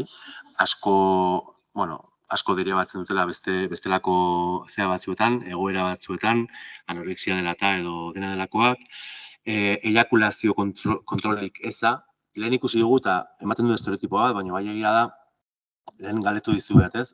Pornografia bakarrik mutile kontsumitzen dute eta gainera konpultsiboki. Antsietatearekin lotuta, osasun mentalarekin lotuta eta gaur egungo gazteek pairatzen duten presioarekin lotuta, masturbazioa kanal bat izan da, presio hori guztia askatzeko, gazte batzuk bai erortzen direla, konpultsiboki, masturbazioaren praktika horietan, eta askotan inkluso, nolabait, gorputzaren memoriaren ondorioz, iristen da momentu bat, nun ezin duten kontrolatu ejakulazioa bera, edo orgasmoa oso azkar etortzen zaiela, eta, ez da bereziki arazo bat, niretzat ez da arazo bat, baina bai egia da, beraiek gizartean dauden estandar batzuk kontuan hartuta, nahiko gaizki eramaten dutela hori, gizontasunaren ideiaren atzean ere badagoelako, gizonak iraun behar duela, potentzialitate sexuala izan behar duela, eta hasta el infinito y más allá, egon naizela txortan egiten, ez? Orduan, mutile askok, gazte askok batez ere neko gaizki eramaten dute hau, bai? Baina, horregatik beharrezkoa da, egiturazko irakurketa bat, eta ikusi zergatik heltzen diren olako egoeretara, eta ez da, sin más, masturbatzen direla. Baizik eta lehen hitz egin ditugun egiturazko arazo horiek guztiak. Sexu desirarekin berdina gertatzen zaie, batez ere mutilen artean, berriz ere aipatuko dut, batzuk ez dutela desira pornoaz harago edo porno horretatik at sentitzen, bai? Ez badago pornorik, ez dira exitatzen, ez dira berotzen, horrelako kasuak ere badaude, ez da kezkagarria eta ez dira gehiengoa, bai? Baina egon badaude ere bai, eta horiek ere aitortu beharko genituzke. Genitalen higienearen kontua ere bai, pornografian, evidentemente, pornografia oso aseptikoa da. Pornografian ez da agertzen fluxurik, ez da agertzen likidorik, ez da agertzen kakarik, ez da agertzen odolik, bizitza errealean bai. Txortan egiterakoan, erditzerakoan, hilerokoa hor dago tartean, semena dago, fluxu vaginala, listua. Orduan gazteek uste dute gero sexua oso aseptikoa izango dela, oso garbia izango dela, eta hori ez da egia, evidentemente, baina askok hori ulertuta, bai, inkluso iristen dira puntu batera nun batez ere genitalei dagokionez, ez dutela higiene hori kontrolatzen edo aurrera eramaten, zuzenean uste dutelako, pues eso, que la polla se limpia sola. Bai, ematen dut txorakeri bat, baina batzuk logika hortan daude. Eta, ostia, potentea da. Eta zauriak eta traumatismoak bai. Bai, nik bai ikusi dela kasu batzuk, pixkat konpultsibitate horren ondorioz, zauri potenteak egin izan dituztenak, baina hobia da drama super gratuito eta nien naiz honen inguruan hitz egitea etorri. Vale, eta bukatzeko negatiboekin, bueno, sexu indarkeria, ez? Ezin ukatu. Bueno, igual ez gara iritsiko emakunderen level horretara, eta ez ditugu iritzi totalistak eta epaiketa hortan ez gara sartuko, baina bai egia da, bueno, pornografia ez dala, sexu indarkeriaren eskola, baina pornografiak patroi batzuk erakusten dituela, eta ez badago sexu heziketa bat, eta ez badaude adostasunarekin lotutako tresnak, bai? Batez ere, nerabeek identifikatu ahal izateko beraien desira eta desira horretatik eratorritako bai beharrak zein mugak, bai? Eta ez badakite behar eta muga horiek nola transmititu sexu harreman bat edukitzerako garaian beste pertsonari, hor sortzen dira arazoak, ez? Orduan, ez da inbeste pornoa, hor dago gakoa, baina bai egia da pornoaren ereduak, bueno, pues copy-paste logika horretan oinarrituta eragiten duela gazte askok sexu indarkeria kasuetan sartzea edo sexu indarkeria egoera horiek eragitea. Orduan, bueno, izan daiteke praktika sexualetan, baina sare sozialetan ere bai. Sextina, grumina, pornomendekua gero eta gehiago ematen ari da. Nik hor daukat fokoa jarrita, ze iruditzen zait kasila 22. mendeko ez gaude ja, kasi hurrengo belonaldian, edo ez dakit, zenbagarren urtea da. A ber, 2024, ez? Bueno, gado ya en 2300, zentzu hortan. Sare sozial digitalen eta internetaren garapenak ekarri duena sexu indarkeria edokionez da dinamika hau, dela pornomendekoarena, da iruditzen zait sexu indarkeriaren oinarritako bat gaur egun, gazteen artean, guk banakako aholkularitza egiten ditugulako eskoletan, indarkeria matxistaren prebentziako programetan eta bestelako programa batzuetan eskidetza eta pedagogia feministek ilutakoak, eta bai egia da, banakako aholkularitza horiek balio dutela batez ere, eta gure lanaren funtsa dala indarkeria kasuak identifikatzea, eta indarkeria kasuak ez baitugu identifikatzen, orduan horrek esan nahi du ez gabiltzala gure lana ondo betetzen ari, eta hori hola da. Orduan, asteroz bada, 2 astean behin, minimo 2 neska etortzen dira aholkularitzara esanez, bikote batekin egon direla, harremana utzi dutela, eta bideo bat dagoela hortik berea, biluzik, edo, hori gertatzen ari da, eta ez da bakarrik eskolan gelditzen. Zero, mutil horrek, bere kuadrilla horrek, kirol elkartekoek, ondoko herriko kirol elkartekoei, eta azkenean baiara oso batean, neska baten bideo bat pululatzen ari da, hasi de gratis. Eta ez dago protokolorik horri aurre egiteko, eta aurre egiten dion eragile bakarra da, edo mugimendu feminista, edo neskaren familia kasunetan. Baina, karo, bide judizialetatik, eta nez hartuko punitibismoan gaur, dalako beste meloi bat, baina hor badaukagu beste erronka potente bat. Orduan, hori batetik, eta hauain azido ez, baina jarri naiz de mala leche. Sedukziorako prozesuetan trebetasunik eza, lehen aipatu dut, pornografian ez da agertzen, prozesurik non bi pertsona horiek txortan egin aurretik, jolas batean sartzen diren, sedukzioa, yo te hago, tu me gusta, yo te miro, dime algo cerdo a la oreja, tiki. Eta orduan ja azten gara txortan egiten. Ez dago, holako prozesurik.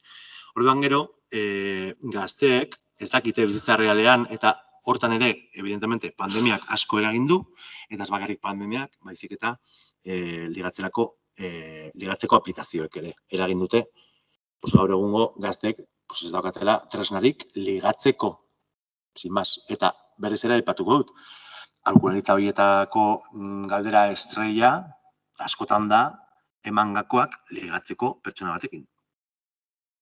Eta nire litzen ez, como, pues taberna batera, pues pídele fuego. Gaur egon ja ez. Porque dene daukate baperra, ez dute tabakoa erretzen, ondo, hau positiboa da. Baina, bueno, ez daukate tresnarik, eta hori bada, egin batean, negatibotzat hart dezakegu, egin batean. Eta gorputze aseptikoena aipatu dut. Horixe, bigarren blokea, motza, bai? Zumuz bate? Kafe hartu dezue? Bale. Bale, hirugarren blokearekin hasiko gara. Hirugarren bloke honetan landuko dugu nola heldu pornografiaren kontsumoari, baina lehen aipatu dizuet. Lanean jarriko zintuzte dela, eta jarriko zaituztet. Orduan, orain planteatuko dizuet ariketa bat, kontuan hartuta zenbat dauden eta espazioa ere mugatua izan daitekela, jarriko zarete bikoteka, hau da, bikoteka, zuek ikusi, bale? Aquí de normatibo, monogamo, beste batekin bakarrik, ez, zuek ikusi. Baina, gertu zaudeten horiekin bildu, bai? Eta galdera baten bultan hausnartu, bai? Hausnarketa da batez ere, zuen egunerokoan oinarrituta, eta galdera da hurrengoa. Zelan bizi duzue pornografia hezitzaile gisa, bai? 10 minutu izango dituzue, gogoratuko dizuet, gero ez dugula ohi bezala plenario bat egingo, baino bai nahiko nukeela, edo nahiko nizuekela aukera eman partekatzeko. Hori bai eskertuko dugula denok nik usteet. Denek ez dugu hitz egingo, baino batek hitz egitea ondo legoke. Orduan, barkatu, momentutxu bat.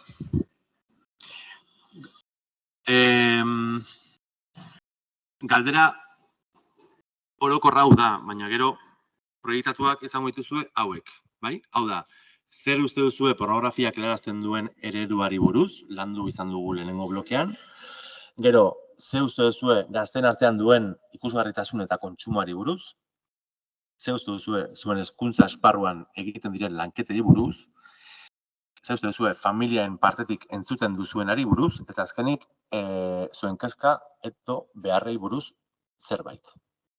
Ez dituzue denak zertan erantzun, baina dira galdera pizgarriak, bale? Hala, animo. Bale, aurrera goaz. Pazientzia, mikro honekin ingut. Bale, aurrera goaz eta, sartuko gara, hori, hainbat gakoekin, bai? Ze hirugarren blokea zen, gogoratzen baduzue nola landu pornografia. Guretzat baliogarria izan daiteke markoa da eskubide sexualena. Igual ez da justuki gure kasuan Iruki Larrosan oso referentziala izan daiteken gauza bat, baina ulertzen dugu hezkuntza formalean baliogarria izan daitekela, marko bezala, bai, eta gero hortik, marko horretatik gehiago lurreratu ahal izateko eta lanketa transbertsalagoak egiteko, hezkidetza eta pedagogia feministekin landuz, edo bestelako balio etikoen irakasgaiarekin, edo denarakoarekin lotzeko, bai? Justuki eskubide sexualen adierazpen unibertsala zari naiz, bai? Eta Gipuzkoako Foru Aldundiak justo badauka gaztematikaren webgunearen barruan sexualitatearen atal bat, eta hor dauka orain ikusiko duzuen infografia hau. Bai? Sexu eskubideak zehazki dira 11, bai? Zenbaki bakoitia, ez dakit zergatik, pues, es así. Eta, batetik da, dira denak askatasun sexualerako eskubidea, bai? Eta honek norbanakoen sexualitatea bete-betean adierazteko aukera ezartzen du, bai? Eta inkluso bizitzako edozein garai eta egoeratan eman daitezken indarkeria, esplotazioa, sexu abusu mota guztiak alde batean utzi nahi ditu eskubide honek, eta hortik landu dezakegu hori guztia. Bigarrena, gorputzaren autonomia, osotasun eta segurtasun sexualerako eskubidea. Ez hartuko porque bidaliko dizu eta guztia. Ez dizue bidaliko, ez da hilazen izango duzu eskura, bai? PowerPointa eta denak azalduta. Izan ere, erakutsiko dizuet hemen dena, rola. Bale? Gelituko naiz infografiarekin. Hirugarrena litzateke pribatutasun sexualerako eskubidea, eta hemen receso eskubide hau urratzen diegu egunerokoan gazteei. Adibidez. Laugarrena, berdintasun sexualerako eskubidea. Bosgarrena, placer sexualerako eskubidea. Seigarrena, emoziozko sexu adierazpenerako eskubidea. Zazpigarrena, sexu elkartze aukerako askerako eskubidea. Gero, ugalkortasunari buruzko erabakiak libre eta arduratsu hartzeko eskubidea. Bederatzigarrena, ezagutza zientifikoan kakotzen artean, porque zientzia zer da, eta gizarte zientziak non daude, hola, badaude, ez daude, bueno, hemen sartu beharko genituzke. Hortan oinarritutako informazioa jasotzeko eskubidea. 10garrena, sexu hezkuntza integraleko eskubidea, eta hori bai urratzen dugu, evidentemente. Eta azkenik, sexu osasunaren arretarako eskubidea. Bueno, nik ekarri dizuet infografia, ideia bezala eta marko bezala, guk askotan hau erabiltzen dugulako, sexu hezkuntza feminista hori lantzerako garaian, ikuspegi feministatik ekartzeko, marko honek lantzen dituen hainbat gako eta hainbat puntu, bai, ideia bezala. Baina, sexu hezkuntza feminista aipatu dudala, zer da sexu hezkuntza feminista? Kasu honetan, litzateke aipatu bezala, ikuspegi feministatik abiatuta, norbere sexualitatearen ezagutzan, sentitzean eta ekitean eragina duten estrategia pedagogikoen multzoa, fácil, bai? Batez ere jarreretan maila kognitiboan eta afektiboan eragin zuzena daukan heziketa, bai? Heziketa bat zeina prozesu jarraia den, bai? Eta bizipen sexualak askoz modu autonomagoan aukeratzen eta gozatzen laguntzen duen heziketa planteamendua. Bueno, hau ez da erraza, eta gaur ez dut lurreratuko, sentitzen dut, baina, bialiko dizuegu edo ez dela zen egongo da eskura.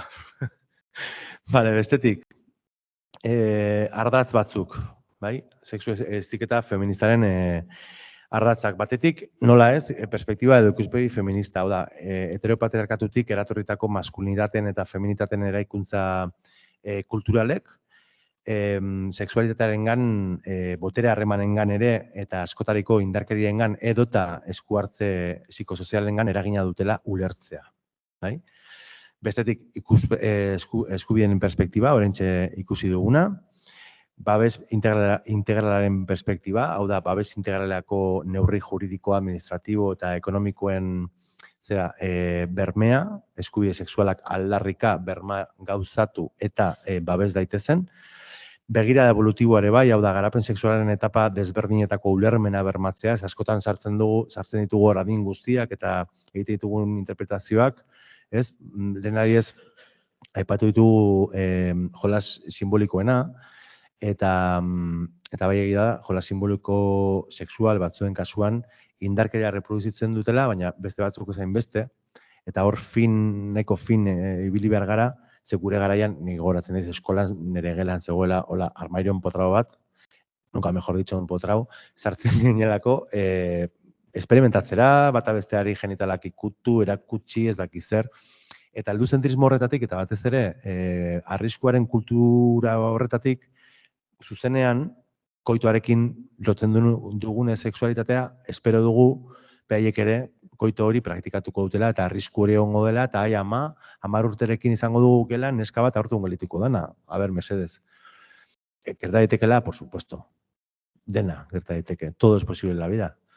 Baina, garapen sexuala hor dago, eta garapen evolutiboari dagokionez, etapa bakoitza dauzka bere ezaugarri sexualak, eta ezin ditugu ulertu ere modu ertxagarri eta itxi batean, evidentemente, nahiko relatiboa da, eta nahiko malgua, hori ere bai, baina, balio digu. Orduan, begira evolutibo hori beharrezkoa da.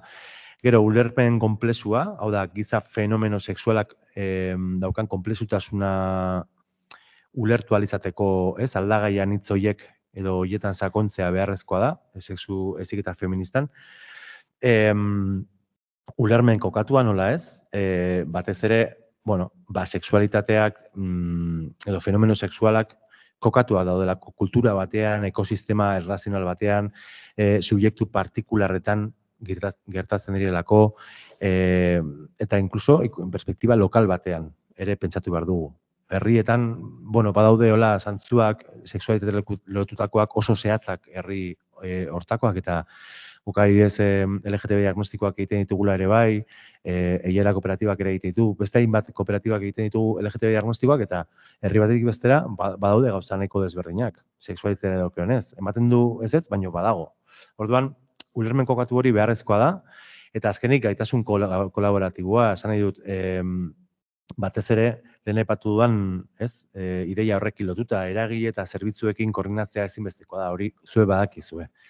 Baina herrietan badago LGTB mugimendu bat, edo badago talde feminista bat, edo badago perindizte elkarte sexualitatea lantzen dutenak, eske hori da oro puro. Porque horti dator aberastasun hori, ez? Pizkat hortik. Vale. Aurrera goaz, eta orain, zuzenean pasako naiz meloi batera, dala, ez da meloia, baina, markatu, hau paso. Hau bai, vale. Nola eragin kurrikulumean, hau da, programazio didaktiko sexufilikoa. Sexufobiaren kontra gaude, mesedez, sexufiliaren alde. Edo, sexuaren prosex gara, vamos. Orduan, lehenengo puntua, ezinbestekoa lehen aipatu dut. Hasieran. Nahi badugu gai hau landu, pornografia zehazki edo sexualitatea orokorrean, gure burua aztertu behar dugu. Gure sexualitate propioa zalantzan jarri behar dugu. Badakit oso ariketa zaila dela batzuentzat, beste batzuak behartuak izan gara, ariketa hori egitera, gure biografietan zehar. Ez da hain zaila. Es una maravilla, de hecho. Bai? Enaiz uzkiarekin sartuko, baina ez una maravilla. Orduan, kurrikulum ezkutua. Hau da, guk zelan bizi dugu sexualitatea eta pornografia. Bai?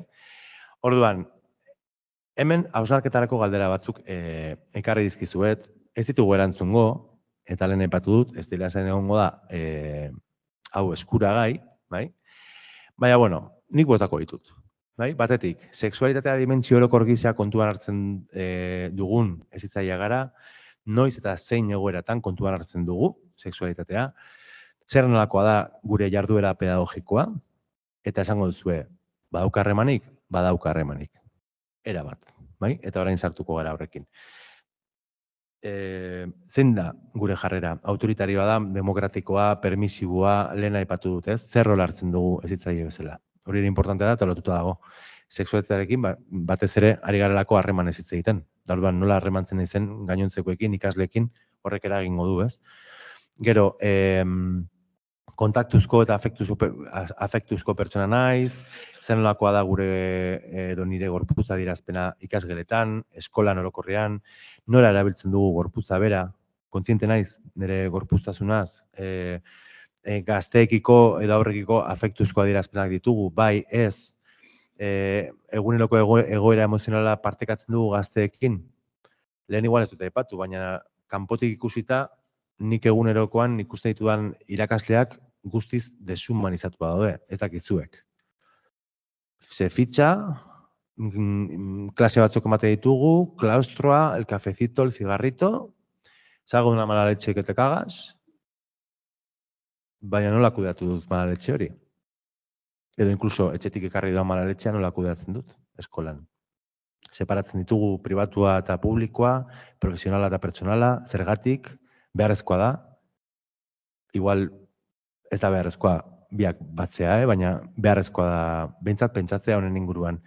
Ze ez dugu egoera emozionala partekatzen ikaslekin, ez dugu gure autoestima partekatzen ikaslekin, eta askotan empatia lortzeko bide oso egokia da, eta ez bakarrik empatia, baizik eta nahi badiegu eskatu beraiei informazio hori guztia gurekin partekatzea, hartu emanaren oinarriaz bada, hartu eta ematea, eta ez badegu ematen, ez dugu ezer lortuko, hori argi dago. Gero, gure desiraren orientazioa libreki elkarbanatzen dugu gazteekin, igual ez da posible, igual ez da espazio seguru bat, igual ez dugu nahi, ondo dago, dena, aukera guztiak ondo daude, baino galdetu behar diogu gure buruari. Bai? Eta inkluso ez badiegu partekatzen zergatik. Ze igual da justuki ez degulako gure buruari gure desira birplanteatu, ez? Inkluso. Hori gerta daiteke. Janzkerari buruzko hausnarketa simbolikorik, maskulinitate eta feminitatea nola bizi dugun, gure generoa, nola transmititzen dugun genero hori, zer edu transmititzen dugun, alegia, konfiantza maila zer nolakoa dan, gazten harremanak kontrolatzen ditugu, edo nahi ditugu ezagutu, nahi dugu bidelagun gisa hor egon, bueno, itxura fisikoari buruzko aipamenak egiten dizkiegu, gazteei, nik askotan entzun dut, irakasleen partetik. Etengabe. Ostia, hori bada datu bat. Bueno, galderak, autoestimarana galdetu dut. Orduan, ez dut esan nahi hau egunero, ariketa hau egunero inbar degunik, baina, bueno, 3 hileko bakoitzean igual bai, porque asko aldatzen dira gauzak. Eta ez dugu behatzen. Eta importantea da behaketa bat egotea.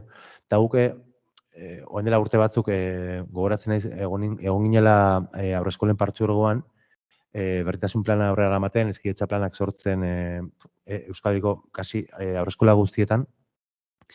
Eta zen importantea den haurreskoletan irakasleen prestutasuna elkarri begiratzeko eta behatzeko. Bai?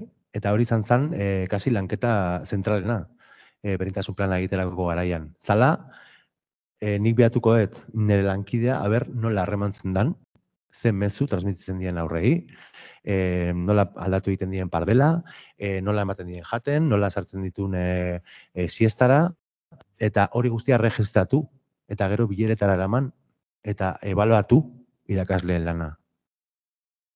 Porque deshumanizazioa hor dago, baino las perladas que se sueltan batzutan, eta hemen inorrek, esan nahi dut ez dugu zertan deitu behar ikuskaritzara. Esan nahi dut, gure irakaslearen, gure eskolaren buru jabetza hortan datza.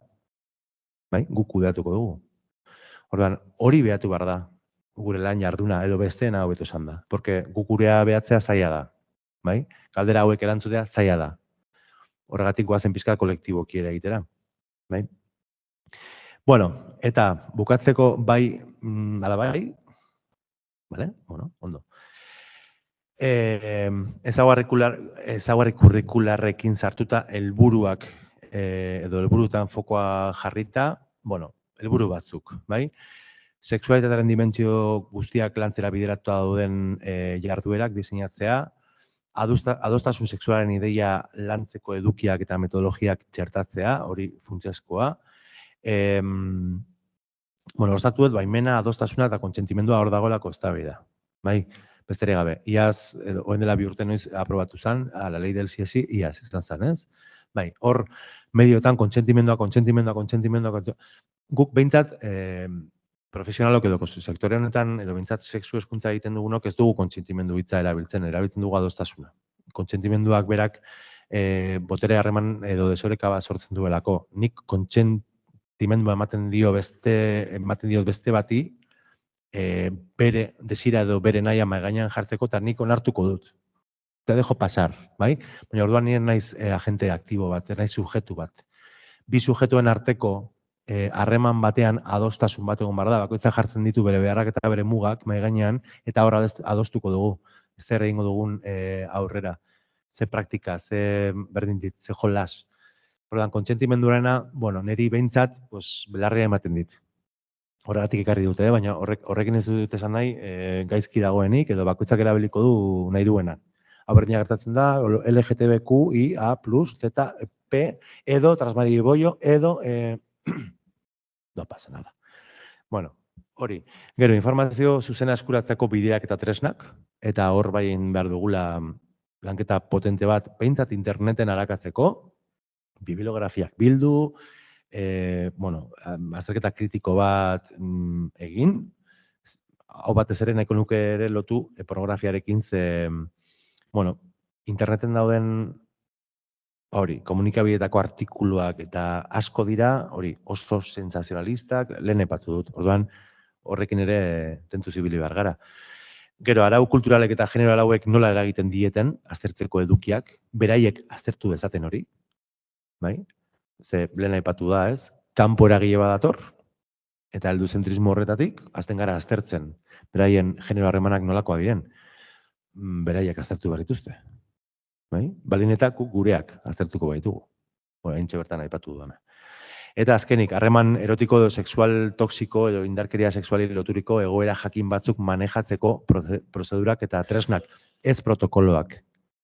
Eta ez emagin etorrita autodefentsa feministako tailertxo bat. Ez. Osa, behar dugu hori benetan implantatu. Bai? Bueno, eta orain bai. Beste ariketatxo bat. Hemen, jartzen du 10, baina izango dira 5. Vale? Bakarrik, ideia bakarra nahi dut ateratzea, bikoteka edo hirukoteka. Bai? Nik basikamente ekarri duena izan da, pixkat, kompetentzia espezifikoak eta oinarrizko jakintza kontuan hartuta, ez dakit ondo dagoena, horren aipatu dizuet, baina, bueno, nik horrela ditu diot, ikasgaika, proposamen batzuk. Vale? Bueno, hizkuntzak eta literatura. Zer landu? Bueno, adibidez, pornografiaren kategorien azterketa kritikoa eta etimologikoa. Frantsesean, ingelesean, gero ligatzeko eta sedukziorako euskarazko hiztegia sortu. Narratiba eta poesia erotikoaren lanketa. Gorputz atalen izen teknikoak landu, bai?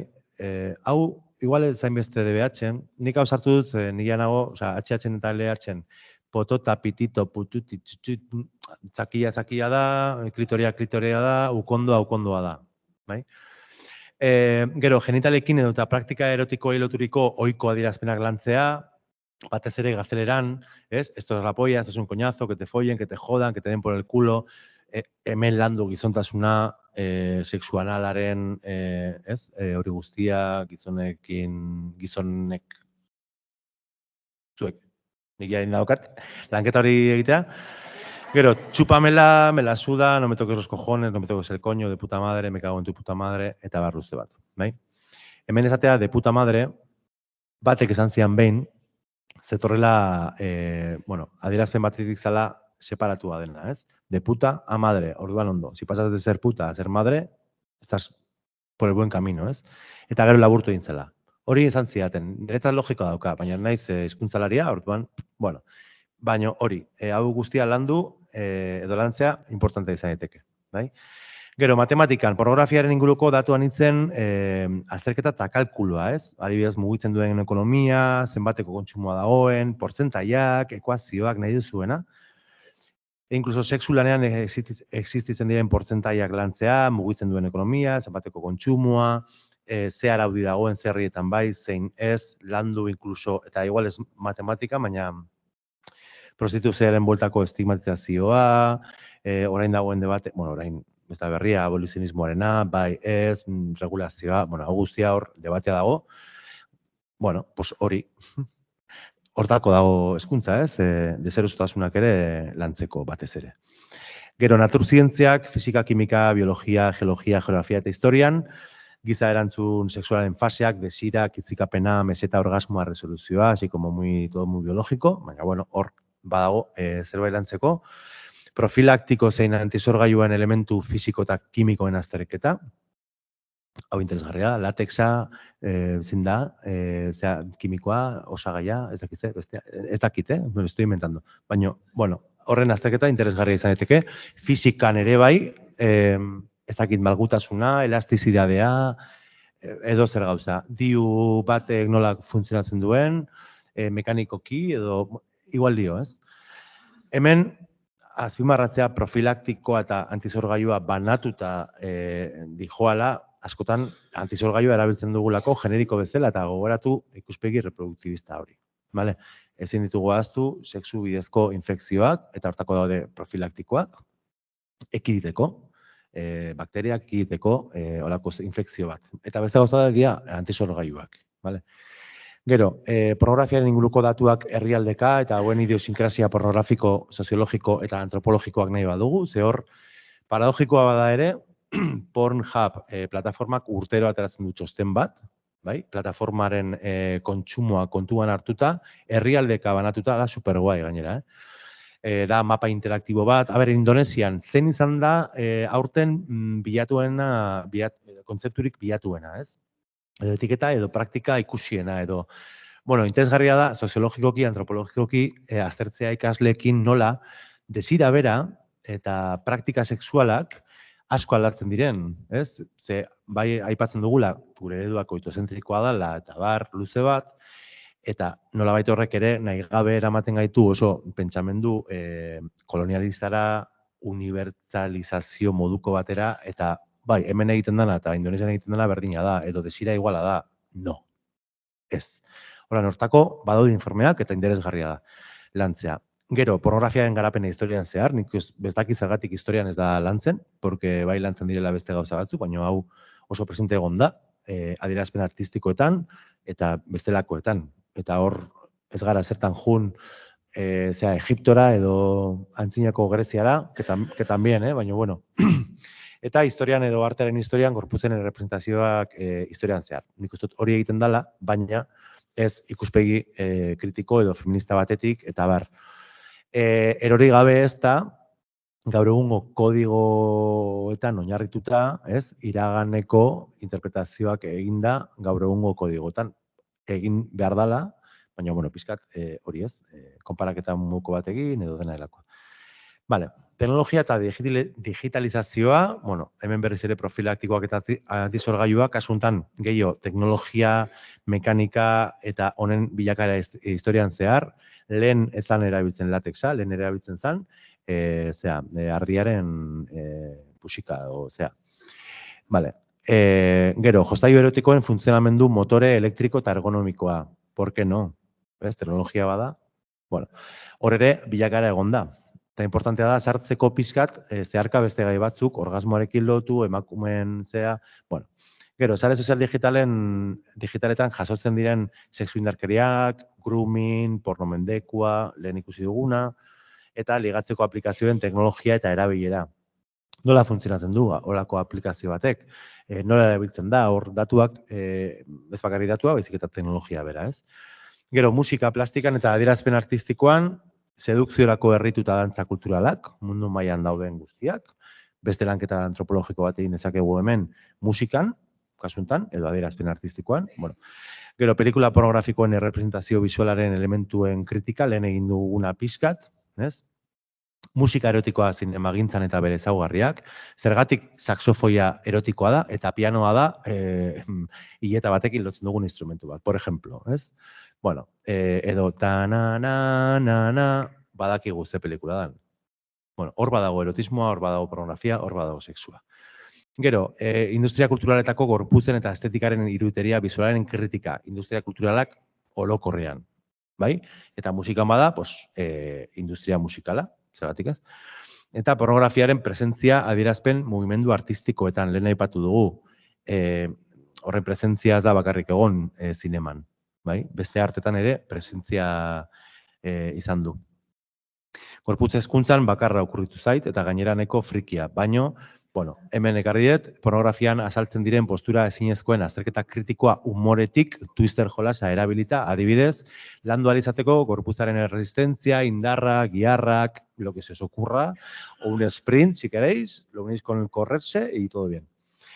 Gero, balio etikoak, ekonomia, pentsamendu kritikoa eta autonomoa, ikasgai horietan, adibidez, sozialki, politikoki eta zientifikoki emakumeen sexu askapenean ekarpenak egin dituzten emakumeak ezagutzea, erreferenteak lantze aldera, pornografia komertzialekiko kritikoak diren eta industria pornografikoaren parte diren emakume kritikoen iritzia ezagutzea, zuzendari, produktore, aktore oso kritikoak daude industrian, emakumeak direnak, eta justuki, industria mainstreamean egon direnak eta atera direnak pornografia feminista egitera edo bestelako pornografia motak egitera. Hor badago zer sakondu eta erreferenteak. Gero, kristalesko sabai sexuala, niri kristalesko sabai erana, como que no me gusta, kontzeptu bezala. Iruditzen zait pizkat reformista. Bueno, eta orgasmo arrakalena, baina ni sartu dut, porque bai egia da, fenomeno horiek badaudela, orgasmo arrakala evidentea da, eta oso intrintsikoki lotuta klitoriaren edo anatomiarekin lotuta, ez? Ezagutzari lotuta. Eta kristalesko sabai sexuala, esan nahi dut, nahiko diskurtso liberaletik neskei industria kulturaletatik eta egunerokoan gertu dauzkaten sozializaziorako agenten partetik diskurtsoa bada, puede ser libre sexualmente, evidentemente, da igual como te vistas, evidentemente, por supuesto, baina beti egongo da muga bat, ez? Ez gara zertan enpresetara jun behar, kristalesko sabai hori esperimentatzeko, sexualki batez ere badago egunerokoan eta badakizue. Eta hori landu behar da. Da gero, lan banaketa sexualaren testuingurutik abiatuz, sexualitatean zaintza lanen beharra eta garrantzia lantzea, funtsezkoa, eta pornografiaren industria eta ekonomiaren azterketa kritiko bat. Eta listo. Bueno, dira ideiak. Ni arratsalde batean hor nengoen, eguzkitan, dije, Vale, orain ez dugu landuko, baina Estilasen egongo da eskura dena, eta azalduko dizuet ere, Eskitza zutabeen bidezko lanketa ere ekarri dudala, birgogoratzea la rodita esta famosa, zutabea direla 8, bai? Eta, bueno, hemen daukazue, bakoitzetik, lanketa proposamenak. Vale? Vale. Bueno, gomendio orokorrak... Ez dugu, bai. Gomendio orokorrak. Bueno, aurren eta gazten erraitatean buru belarri murgiltzea. Askotan gara, abuelaste boietaz total. Bagara, oso ondo. Senyorak eta oso ondo.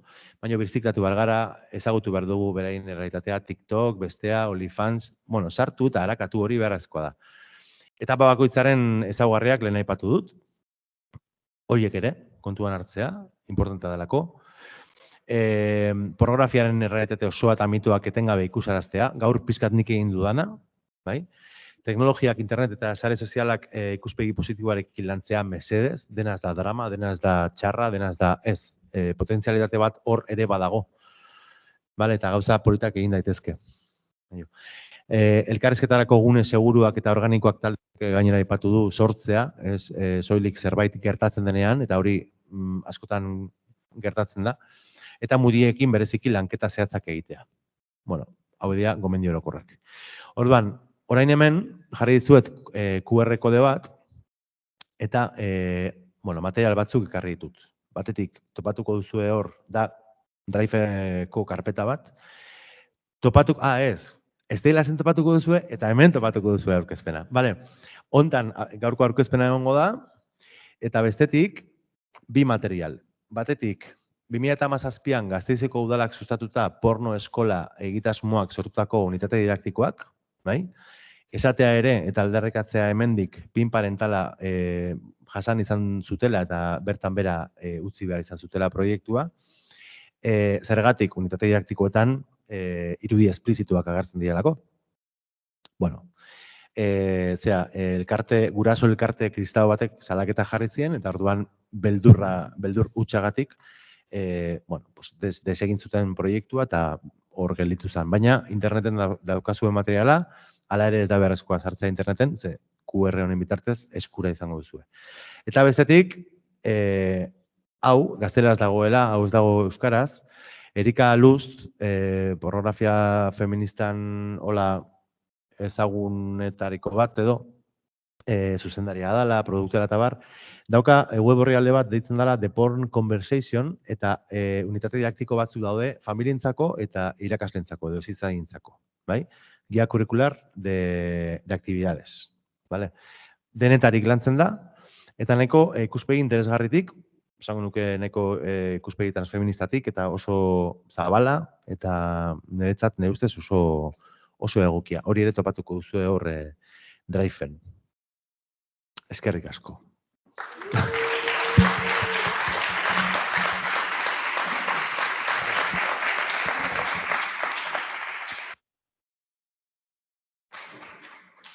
Horixe. Bai, zuzenean, bai, ni joan barra naiz bizilagunaren txakurra ateratzea, osea que me voy pitando.